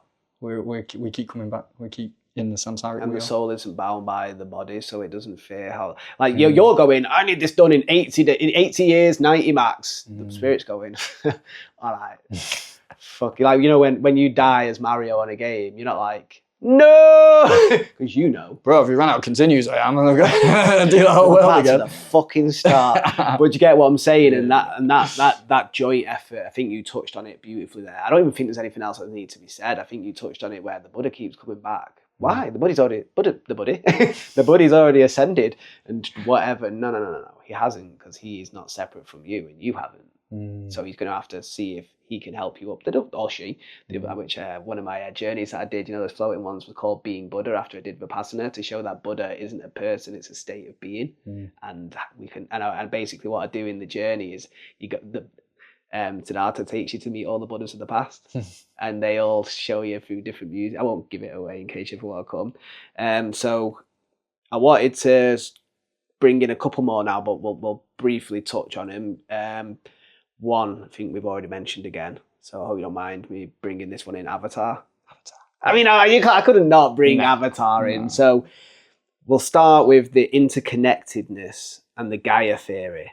So this is what Awa represents, like divine planetary consciousness, and that's akin to, like, obviously Mother Earth or like Hindu prana. So yeah, just let's speak about Avatar, bro. Yeah, I think Avatar was one. It was just incredible to watch that when it first came out. I saw it about 3 times in the cinema. Just aesthetically, like. It is aesthetically. The story's been done like 1,000,000 times. I think it's Dances with Wolves. It's like one of the variations. Dune, it's the same as Avatar in a way. You've got the external coming into the native. He wants to fight them, then he becomes a native, learns their ways, then he becomes their protector and their leader. Like Dune, the Freeman, Arrakis. And it's in so many films. But I think Avatar's like the standout of that formula now. It's kind of made it. It's the monopoly version of it. Yeah. Have you seen that film Heretic yet with Hugh Grant? No. It's really good. We watched it the other night, and he's basically got these Mormon girls, and he's making them face everything and saying the one true religion. Again, spoiler alert if you've not seen Heretic. I might watch this. Right, fuck it, don't worry, carry on. Basically it's making you question all the religions and how they're all carbon copies and what's the actual true religion. That's all I'm going to say. Okay. I'll give it a watch. I like a bit of Hugh Grant. But I quite like that Avatar's sort of like take on it being, because it's another planet. It's not. We were also accustomed to the Native Americans. Exactly. Which, there you go. And there's something for you anyway. But just the fact that it's like, right, we can all say, right, Mother Earth, Mother Earth, Mother Earth. But this is making you think of any planet is a consciousness. And I don't know, there's something about that, and the Na'vi spiritual practices, they're like deep bond with nature that just reflects like the indigenous, like the animism, the shamanic traditions where everything has a spirit. Touch a tree. I say good night to my plants. Why wouldn't I? To me, like, why would I not? And I think some people and I was one of them, were just so disconnected Yeah. They just don't get it. Like Yeah. that's a living being. It just doesn't act like you, so you can't anthropomorphize it to relate with it. Life force, it's all alive. So I just wanted to get your take on that, like the Na'vi spiritual practices, Hmm. like when he's killing the dogs because he's just trying to protect himself. It's just Yeah. like, that's because you were walking like a knobhead, breathing loudly. And then she's killing him. Like, I'm a vegetarian, but put me in a survival situation, I will kill an animal and I will say a prayer. Like when I'm eating food, I don't eat meat, but I will have dairy, so I have to show respect that came as a consequence to my actions. So I do like breath work over it. Then I remind myself of what had to be sacrificed to give me this moment to sustain myself and enjoy the flavors, and then a nod to it, and then I can eat it. And people think I'm blessing my food. Now my food's blessing me. That's a nice sentiment. The food's blessing you. Yeah, what we eat, what we take in, it does become a part of us, doesn't it? And that part with the dogs, and she always says that line, "You like a baby." When she says that, I always remember that line. Apologies for accents. And they did popularize the statement that a lot of spiritual crowds use, and I was like, "I see you." Yeah. It came from that the upsurge came from that film, didn't it? Not that it probably originates there, but I see you, and it's such a beautiful meaning. It's like, I see the truth of what you are. And It's I and I. yeah, whether it's the animal, it's like we get it, it's alive, and we connect to it. And his like ignorance of coming from unconsciousness into consciousness, of understanding this connection to life and nature, and the consciousness of the planet, like planets are conscious, I believe. Do you think it helps that they have this thing in the hair that connects them to it? Yeah, what would that be? Like, what would that representation be? I'm not sure, but that, I get metaphorically, it's a straight connection, isn't it? And you need to, well, like with the horses that they try and tame, and all the flying birds, they have to, okay, we're together now. You know, that's it. We're bonded. How will I know if it chooses me? It's going to try and fucking kill you. Yeah. That's what Isabella did when I first met her. But it does bring me into the next point, the body as a vessel for the soul. Yeah. So you've got Jake Sully. He's leaving his human body permanently now. Has he stopped being Jake Sully? Or was Jake Sully just words that was sort of a label for this organization that housed the soul? And how when he becomes Na'vi, that mirrors ideas of like reincarnation, soul transfer, and enlightenment. I was terrified for so much of my life, and the thing that's really started helping me is whatever leaves me wasn't me. So why would you be scared of things that aren't you leaving? It's not, and if it is you that leaves, well, you don't fucking know about it because you're gone. Yeah. Either way.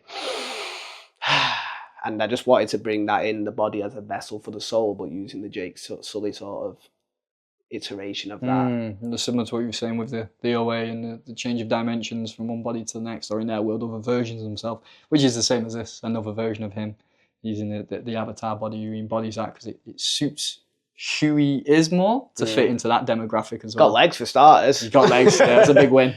Big win. Giant blue, massive. Yeah. Sexy blue girlfriend, you know. Gets to run around naked all day, living the dream. Who doesn't want to do that? Yeah, living the dream. Wait, I did that in when I went to Greece, and it was Italia, and we just went naked on the beach for the first time. Was it like a nudist beach? Yeah. Yeah. Generally Visualize, children! And I'm there with me fucking 1 inch wonder. Hey. We're all free, guys. We're all just a body, man. Take your body prisons off. It was like swimming in the sea just felt right. Just lying there with a book just felt right. Yeah. And then parts were coming up. This isn't, what will people think? Yeah. Oh, fuck it. Just chilling, the sea gently lapping at your balls. Yeah, that's the one. Anyway, back to Avatar. Back to Jake Sully after we sullied the episode. Yeah, that you know, again, it's I see it like when you go to a video game and you know playing an RPG and you pick the attire and how you want them to look and what skills they have. Like that's what we get to do through life. Sometimes we feel so far removed that we can't, so it's just living in the projected world. Like Jake Sully, you know, when he's out running first, living in that projected. And me, I'm still a bit dumb and unconscious, but look, I can shoot these and do that. As opposed to like, what does this vessel actually give me the abilities to do? I like that. What can I expand it into doing? And adjusting yourself to that. Like if you want the avatar body, you know, okay, like for me, I've just changed again, which I go in cycles with, but changing all my weight training to 2 full body sessions a week, 4 yogas a week, and then mobility 2-3 times a week. And I'll put Thai boxing back in at some point, but because don't fuck with Craig. Going through those stages of how it feels to be a bit more stiff, strong and bulkier looking, but stiffer, less agile, bit heavier and more tired, really, in energy, as opposed to being lighter, fluid, open. Why'd you become so skinny? You change the avatar, right? Change the avatar. Actually, I've just been getting really ill and I can't hit the gym as much. So I think it's a balance of muscle, cardio, mobility. That's the sweet spot. Yeah, again, for what purpose? What do we want to do it for? I find it limiting. Like, I find I can't dance properly unless I'm doing yoga, whatever that is. Sananga. It's the next one. Fucking Tabasco for the eyes, go on then. Oh, mate, I love it. Like, Sacred Rage. And, well, you know what, I'm not going to go on about me because I am mindful of time now. Let's just go into the last point about Avatar, really. Materialism versus spiritual wisdom. So the note that I've got is the conflict between the humans who want to exploit Pandora for its resources. Unobtainium is the name of the object in it. They fought hard and long about that. Really tried. Subtle. And Dune again, the spice. It's always ravaging it for the resources. And then the Na'vi, am I saying that right? Na'vi, who live in harmony with it. So this reflects a broader spiritual struggle between ego-driven greed and sacred stewardship. Yeah, bang on. It's that drive for humans or for us or for the ego to want something that will, okay, that's going to give us more money. You seen the second one? Yeah. The part where they I want to be the one that flies. Isabella wants to be the one who swims. That seems how it is with masculine and feminine. She really. So you want to get. Yeah, I want to be flying, mate. Living in the trees, flying. Lucid dreams. First thing, let's go for a fly and then do some work. Well, that's literally. I've only ever had 2 lucid dreams, and the second one I flew to my dad at the 3rd floor of Summerfield. Very creative, Michael. That's where my unconscious was at. But like, she loves to surf. Whereas me, I'm on my arse, and I'm like, I can see it, and when I did it for the first time, I was like, I'm so fucking freeing. Surfing. Well, interestingly, it feels like closest I've been to flying is surfing. That's what I'm saying. Yeah. Whereas when we did the parasailing, I was like dying to do it, and then when I did it, I was loving it, but also we had like a recording, and I'm going, a bit scary though, isn't it? And I'm gonna say it about 20 times. It's a bit scary though, isn't it? So I do like the flying, but the materialism, the spiritualism, like, I mean, it's not subtle. It's quite obvious what they're doing. Bluntly obvious, where it gets a bit naff when you see it. And this is it why it's, again, how I see it as the baseline of that story. They've not done too much to it. It's that blunt, it's obvious, but it's so beautiful, and the connections and the message and what they show is great. Sometimes you need to be a bit blunt, because some people are blunt. Yeah, I guess. And if you want to be, you can go real esoteric. And about 10 people understand it, and that's great for those 10 people. And as long as, but like Einstein said, if you can explain it to a 6-year-old, then you get it. Then you're getting somewhere. Yeah. So it's one of them. It's like, do you want to impress everyone, or do you want to impress a few? You'll go, I see what you did there. Unobtainium. And it's a balance, isn't it? Yeah, of course. Again, it's like it's open for everybody, and I love the film, see it so many times. That part of the materialism in the second one. Again, they use the words again, but when they kill the whales and they mine the fluid from the pineal gland, which they say in there, and it's called ambrosia, which ambrosia was the food of the gods. Fantastic cheese. Oh, great rice puddings. Yeah, lovely. They take the ambrosia, food from the gods. That was it. Like the secretion of the pineal gland, and they say that's worth like £80 million or something to get that stuff. But again, they still use this idea of beautiful world because that was it. That stuff it keeps people young. It stops them aging. So that's why it's worth so much. But again, taking if you're attached to the body, that's a fucking important. Yeah, thing. mate. You seen Altered Carbon? I watched an episode or 2, and then is this going to be one of the ones where you go rewatch it because I couldn't get into it. Season 1 was great. I couldn't get into it. Mate. Again, these themes and might have been where I was at. It's a bit dark. I like that. Yul Kinnaman, fantastic in it. Okay, and there's like I won't give away Heretic. You don't give away, and I'll go back to it. Yeah, it was good. Let me look at the time. Won't be a sec. What are we on? Yeah. Tiny bit long. We're on about an hour and 50 minutes. Not even, mate. We didn't even go deep into it. Like I said, there could be. I mean, I said I wanted to spin off last time, but life took hold of us both. Do you want to throw one in there or? Keep going, mate. The last one that I had, because I did think 6 would be enough, would be Lord of the Rings. Yeah. Are we a Lord of the Rings fan? Big fan, mate. That was going to be whether we could be really good friends or not. Because for me, the rest are good. They're very good. That's why I picked the 5. But Lord of the Rings, for me, is the G. Yeah. That's my G. Yeah. That's my G. That's like the one where, like, I mean, Mum will appreciate this because my dad loved Lord of the Rings, but he loved Star Wars. You know, he was a bit more of a sci-fi guy, whereas my mum's more fantasy. And like just Gandalf, Frodo, and one thing that I really liked was that Frodo. And I didn't like it at first, which shows my growth as well, that he didn't throw it in. And how Tolkien says, you don't understand, where he'd been starving, he'd lost, he'd gone through hell and back. He finally got there, and that shows how it doesn't make him a baddie. He just hit his limit. And he got a lot further than you'd have seen a lot of the others getting. Look at Boromir and da-da-da. But one of the spiritual themes, we'll keep it on track, is power and corruption. How could you not bring that up with Lord of the Rings and the One Ring as an allegory for attachment, ego, and temptation? Yeah. Just a side note of Lord of the Rings, I absolutely adore it, and extended editions, of course. But give me Are there other ones? The one, that's how you know a true fan. The one quote that Gandalf says, it's my golden ticket. Like, if I'm skirting late, which happens quite a bit, like I'll never be late, but I'll be on time. And Gandalf says, a wizard is never late, nor is he early arrived, precisely when he means to. And that's it. That's the line. That's like, you just get to throw, I'm a wizard, I'll arrive when I arrive.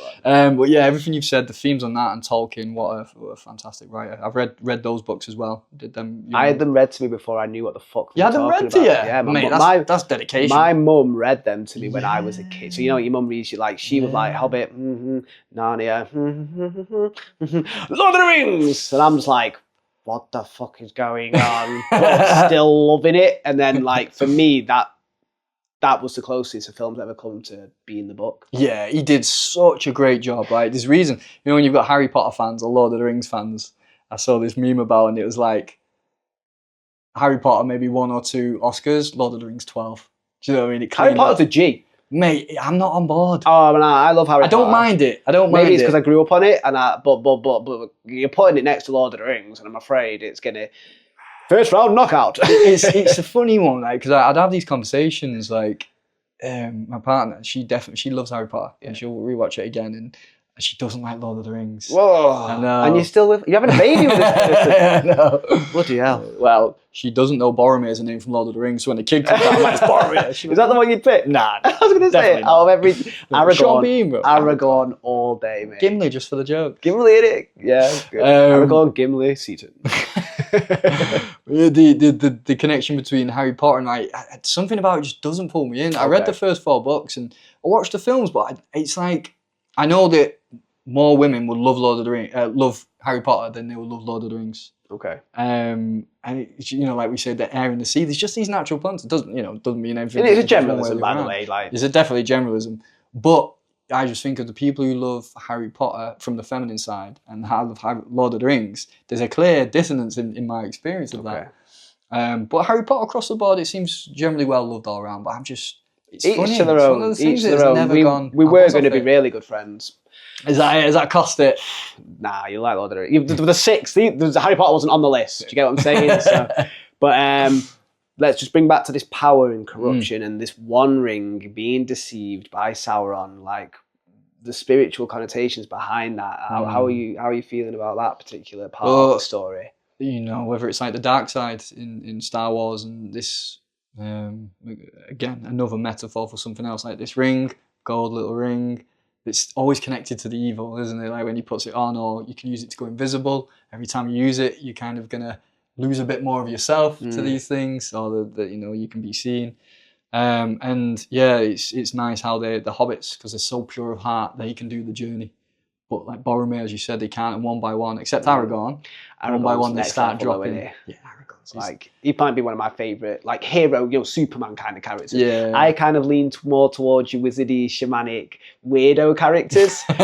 But if you're just going for your stoic, absolute when archetypes, he's, I think the ideal king archetype is Aragorn. He is the king. He cares, he does what needs to be done, and eventually he can lead, and his whole struggle with when he says, I keep hope for men, but I leave none for myself, and him sort of accepting, like Paul Atreides in Dune accepts his role and what it is, and then he becomes a king because it serves everybody. Yeah, he didn't want to do it for himself. But that's where great leaders, like it says, like a great leader doesn't choose it. It's thrust upon them. And they almost, with a heavy heart, take it on. And it's like, that's who you want leading you. You don't want the motherfuckers who want power. Yeah, you want to be lead. You don't want the guys who are going, give me that ring, go, and I'll do this. Like, nah, like it's Frodo who's like, you know what makes me laugh though? Is like, how long does Gandalf leave that ring with Frodo? It's like 72 years or something daft, or so maybe I'm using hyperbole, but it's a few years. It's a few years, and he just like got off. And then he goes, is it safe? It's like, mate, but you leave a ring with me for that long, and it might have just dropped it down a fucking toilet or anything. Do you know what I mean? That's what I loved about the books is when you read that, and like Gandalf, because he goes and you see it when you watch the first film, he's back at Minas Tirith that you don't see till the third movie, and like they put it in there. I was like, that was great. Yeah, man. And because he's been there researching for like a year or something, hasn't he? And then he gets a back. lot longer. And he's gone on I think he's gone on other fucking adventures and shit. Do you know what I mean? And forgot about poor old Frodo. He always does that. Gandalf. He goes, I'm just going to put you in the most perilous situation. Good luck. I'll see you when you're about to die. Oh, the sun is shining on the third day. Don't worry. Yeah. So I wanted to also touch on, because it is very about the burden of power and the nature of temptation. So like the One Ring isn't just a weapon. It's a test of character. And Frodo, Boromir, Gollum, which we can't forget, vital character, each embody like different responses to power. You've got self-sacrifice, you've got corruption, and you've got obsession. And then this raises the question, does great power always lead to ruin, or can it be wielded responsibly? There's a really good line I heard about, and it was like a change of that, like absolute power corrupts absolutely. It was like a difference of that, and how it's Superman. that it's people who are corrupted are attracted to power. Not that power corrupts you. If you're corrupt, you're attracted to power. And it's like, it's an interesting way to see it, because when do we want power? It's when we want to control or we feel weak. Like even what we might see in a good sense is like, oh, if, you know, I've been bullied and the only way I can get that back is if I feel powerful and strong. Well, fear leads to anger. Well, yeah, it's Anakin's whole journey again. Yeah. But I don't think like, I hate you. You were my brother. Oh, mate, that whole I could watch that again. Should we just put it on now? Yeah, let's watch it. But that point of when you choose like to because I tried to frame everything like it's, as you said, it's not like black and white, but the other side of that of being powerless, you can't do anything in the world. If you don't know how to. Now I remember years back when I do one-on-one sessions with people and for Jungian analysis, and a lot of it would be like, especially spiritual people tend to at the start, not everyone, but I went through that journey where you're just an anarchist and you hate society, structures and the government, and you're against all of this stuff in a very strong way. And a lot of that can be because you can feel powerless and like, oh, they're lying and cheating and we want to do things against them, which again, there is a truth towards that.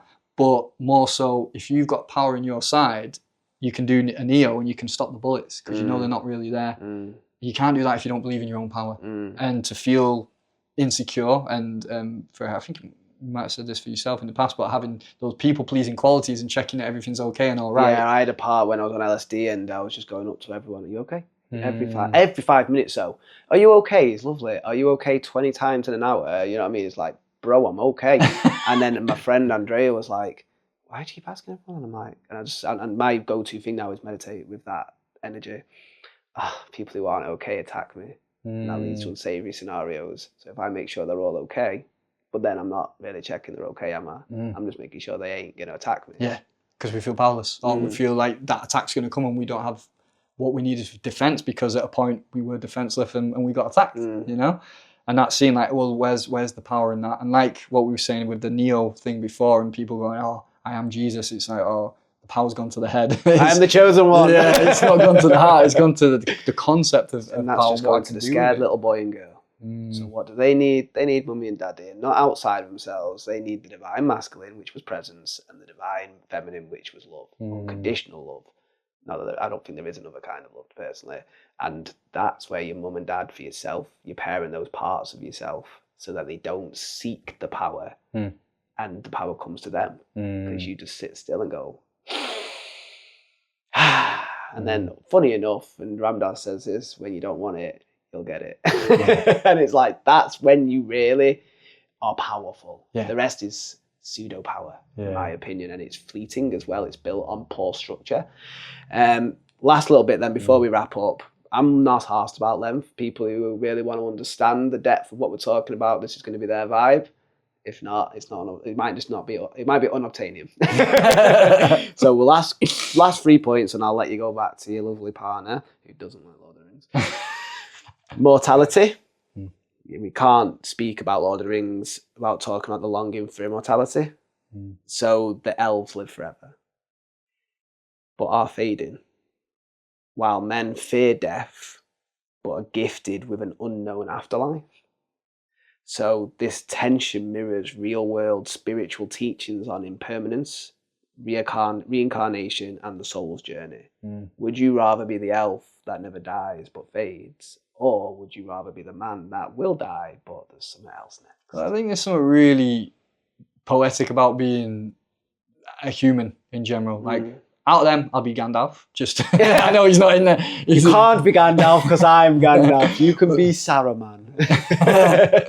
You know, when he dies and he's had this fight with the Balrog and Gandalf. Yes, that's what they called me. Gandalf the Grey. I'm Gandalf the White. that whole bit, that whole bit where he's telling Pippin about death. I love that scene, man. One of my favourite scenes. It's not the end. Yeah, it's not the end, and he talks about the fields. And he's like, that doesn't sound so bad. You know, and he's saying like why he doesn't remember everything because he's lived for thousands of years. Like, you know, he's like, oh, that was my name. But that point of you know, 'cause it bugged me. It's like, why doesn't he remember his name? Like, he's remembering when you were younger. Aragorn and Legolas knew these are, but why does he say Gandalf the Grey? Yes, that was my. It's like, well, how long have you been back for? Not long. But you know, more important information has come to the forefront. It's like, he's had many names. Who I was, who gives a fuck? Yeah. You are, it's more relevant. Yeah, what he's doing to them and for them as the I like sage. his proper name. Mithrandir. That's my kid's name. Yeah. I'd take that. Isn't it? Yeah, Mithrandir Heel. You gotta say my name like that though, Heel. But yeah, I think what you're saying, you know, that idea that because death is a cleanser, isn't it? And it's like it comes to us because we need it.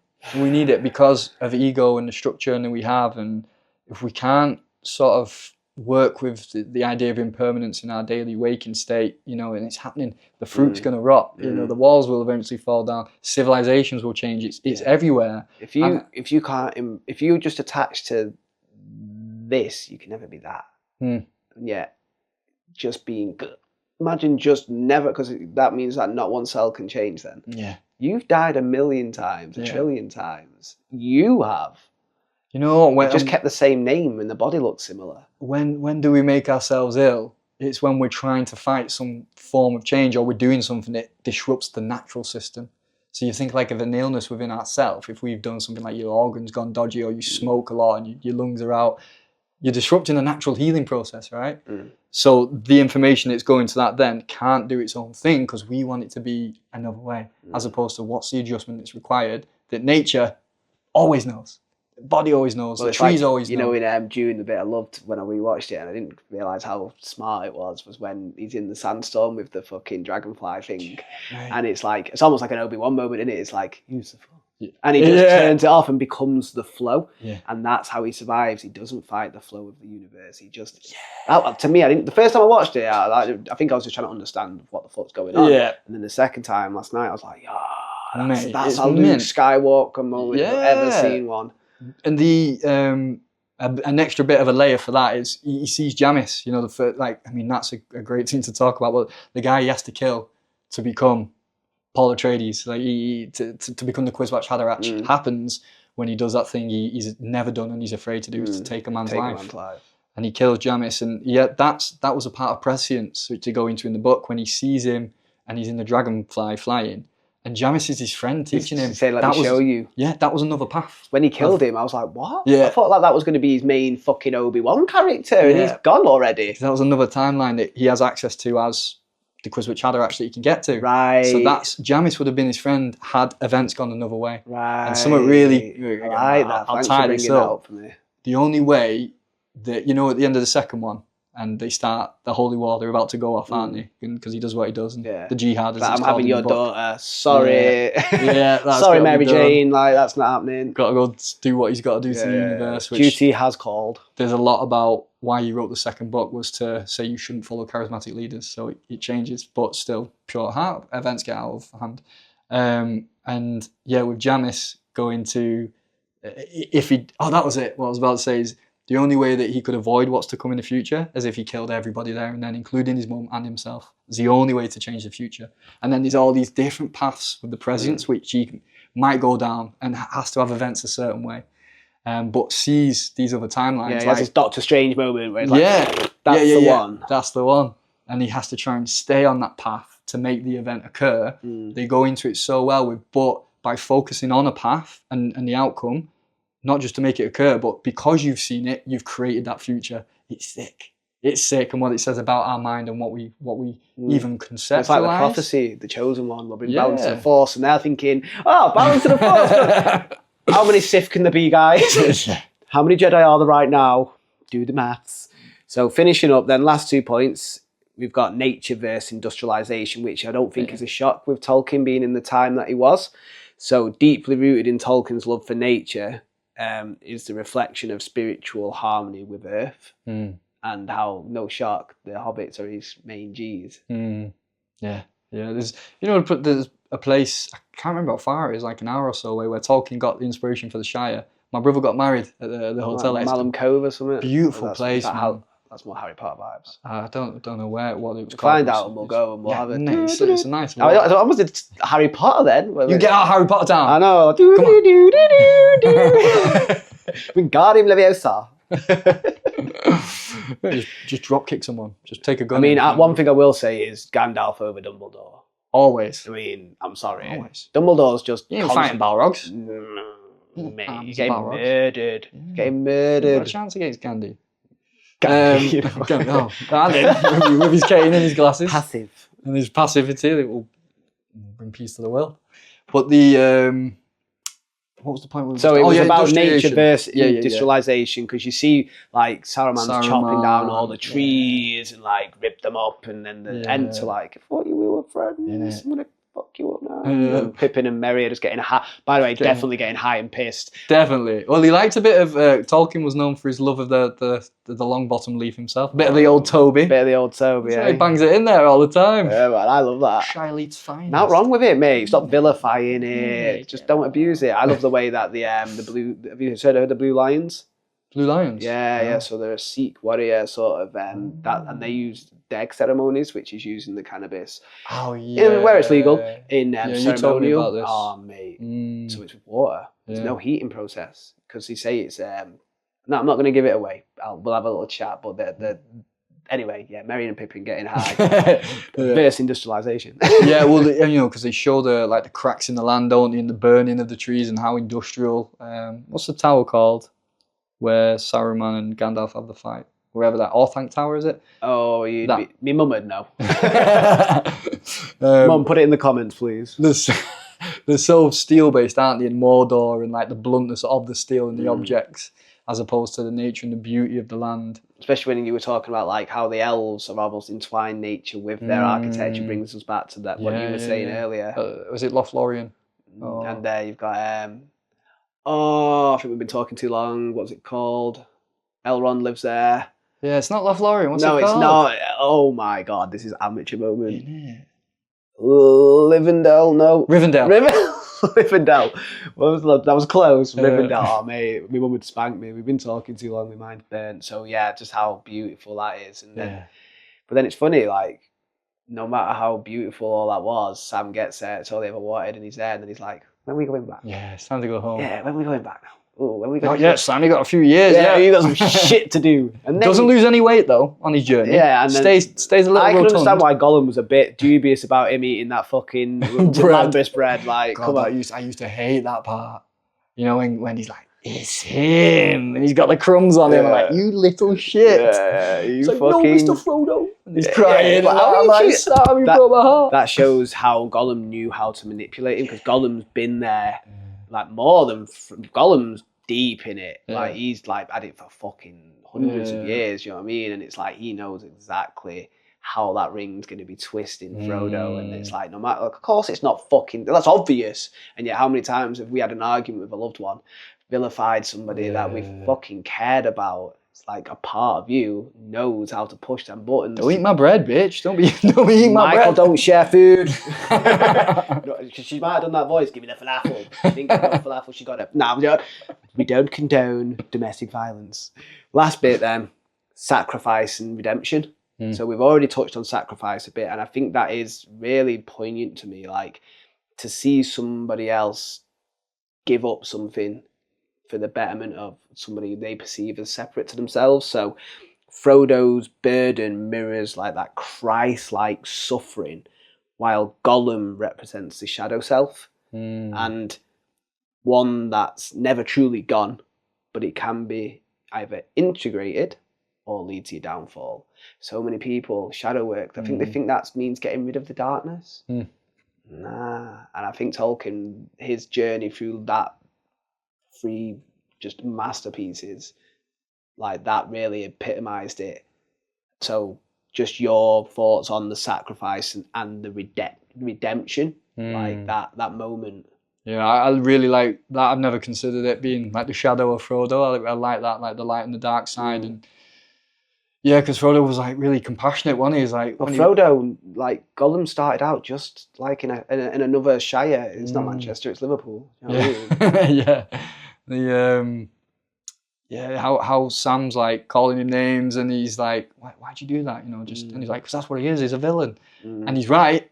He's right, but Frodo, how they treated that villain again, like with Anakin, how they treated him along the way, because when he got rid of Gollum and he was just Smeagol, he's like, yeah, you know, I'll help. Smeagol. Yeah. Smeagol's free. And he's like, do. And then he gets done over by Faramir, doesn't he? Because Frodo says, okay, he's there. Because he has no choice as well, in that matter. But that's enough for him to go, right, you can't trust these guys anymore. Look what they've done. So the shadow takes fully over again. Yeah, the idea of sacrifice and like doing something that you might not necessarily want to do, but you know it's got to be done. Well, I don't think you have to go into it whistling and smiling, you know. Well, that's the other thing. You get it done. That fake smile. When I finally accepted I hate it, and I fucking hate shit, it was like tears. This part was like, thank you for fucking being me again and realising I exist. I used to tell everyone I don't hate anyone. Because to me, hating someone meant I would fucking kill them. I don't hate nobody. Nah, hate is just intense dislike. That's all it is. Yes, I do hate. Does it lead to the dark side? Well, you know what? Tune in. Dogma, doctrine. Tune in to find out. So, that's pretty much what I had. It feels like it was. I hope it was exciting for the listeners as it was for me, because this was like top tier conversation for me. The spiritual background behind 6 of the greatest things I've seen on TV, and I'm a big story lover. I'm a writer, and the only other bit I really had was just, I had like a little bit, which I'm not really going to go into, but it was just sort of how they all tied in. So you've got like James Cameron being inspired by the indigenous cultures and Eastern philosophies. And then where I wanted to look at the possible discussion was like the illusion of control. When does surrender lead to empowerment? And that's seen in Star Wars, The Matrix, and Dune. So that, and we won't discuss it, but these are just things, maybe even things for us to just leave the audience with. Power and corruption. So can power ever be used without corruption? We've touched on this already, as seen in Lord of the Rings, Dune, and Star Wars. Sacred versus synthetic. And why do these stories depict industrialization as a threat to spiritual harmony? Again, just mindful inquiries to maybe go and meditate and sit with, and as seen in like Avatar, Lord of the Rings, and Dune. Breaking free from conditioning. I think that's tied through all of them. And what does it take to wake up? Everyone wants to wake up until it's what it takes to wake up, and then it's like, oh no, not that though. Yeah, the blue pill. Where's the steak? Yeah, exactly. They're like, I wanted to wake up, but not like that. And it's like, well, the universe is giving you exact. How are you meant to know if it's not pushing you out of your comfort zone? And that's obviously seen in The Matrix, the OA, Dune, and the final thing, the role of the body in spirituality. And I know you've just done like yoga courses and you've done a lot to do with the body anyway. So when does movement, ritual, or physicality play a role in transcendence? And again, I think the OA, Avatar and Dune touch on this. So that was mine and Craig's take on the spiritual background between 6. I hope I'd made pretty good choices. Good choices, mate. Very good. Yeah, very I didn't want to good. speak for you, but No, I was they're bang on. mindful. Great points as well, man. I really like those reflections that you brought up on there. Now, if anyone wants to find you, because I know you're doing loads of great work, where can they find you, Craig? Just whistle and I'll appear. Shadowfax. He's been my friend for many years. Instagram. I just do Instagram now. What is it? It's my name. Craig Seaton with an underscore. Okay, so if you want to wish him congratulations on the baby, which will definitely be here. Mithrandir will be here. Mithrandir Gimli Seaton will be here. What is it you're offering as well? Any main things you want to let them know about? Well, breathwork facilitation training is now go. We've done the first group, so we're teaching people how to facilitate breathwork. It's a 6-month program, and with ongoing support to help people get started with it as well. You know, you can do courses, yoga, breathwork, whatever, and then once you've done the course, off you go out there with myself and Nigel staying with people for an extra 3 months to ensure. Nigel Meadows? Yeah. I want to get him on. Talk him into it, mate. You've already got Mr. Full Power Cacao on for me. Come on, let's get a bit of Nigel. So you get Nigel in here.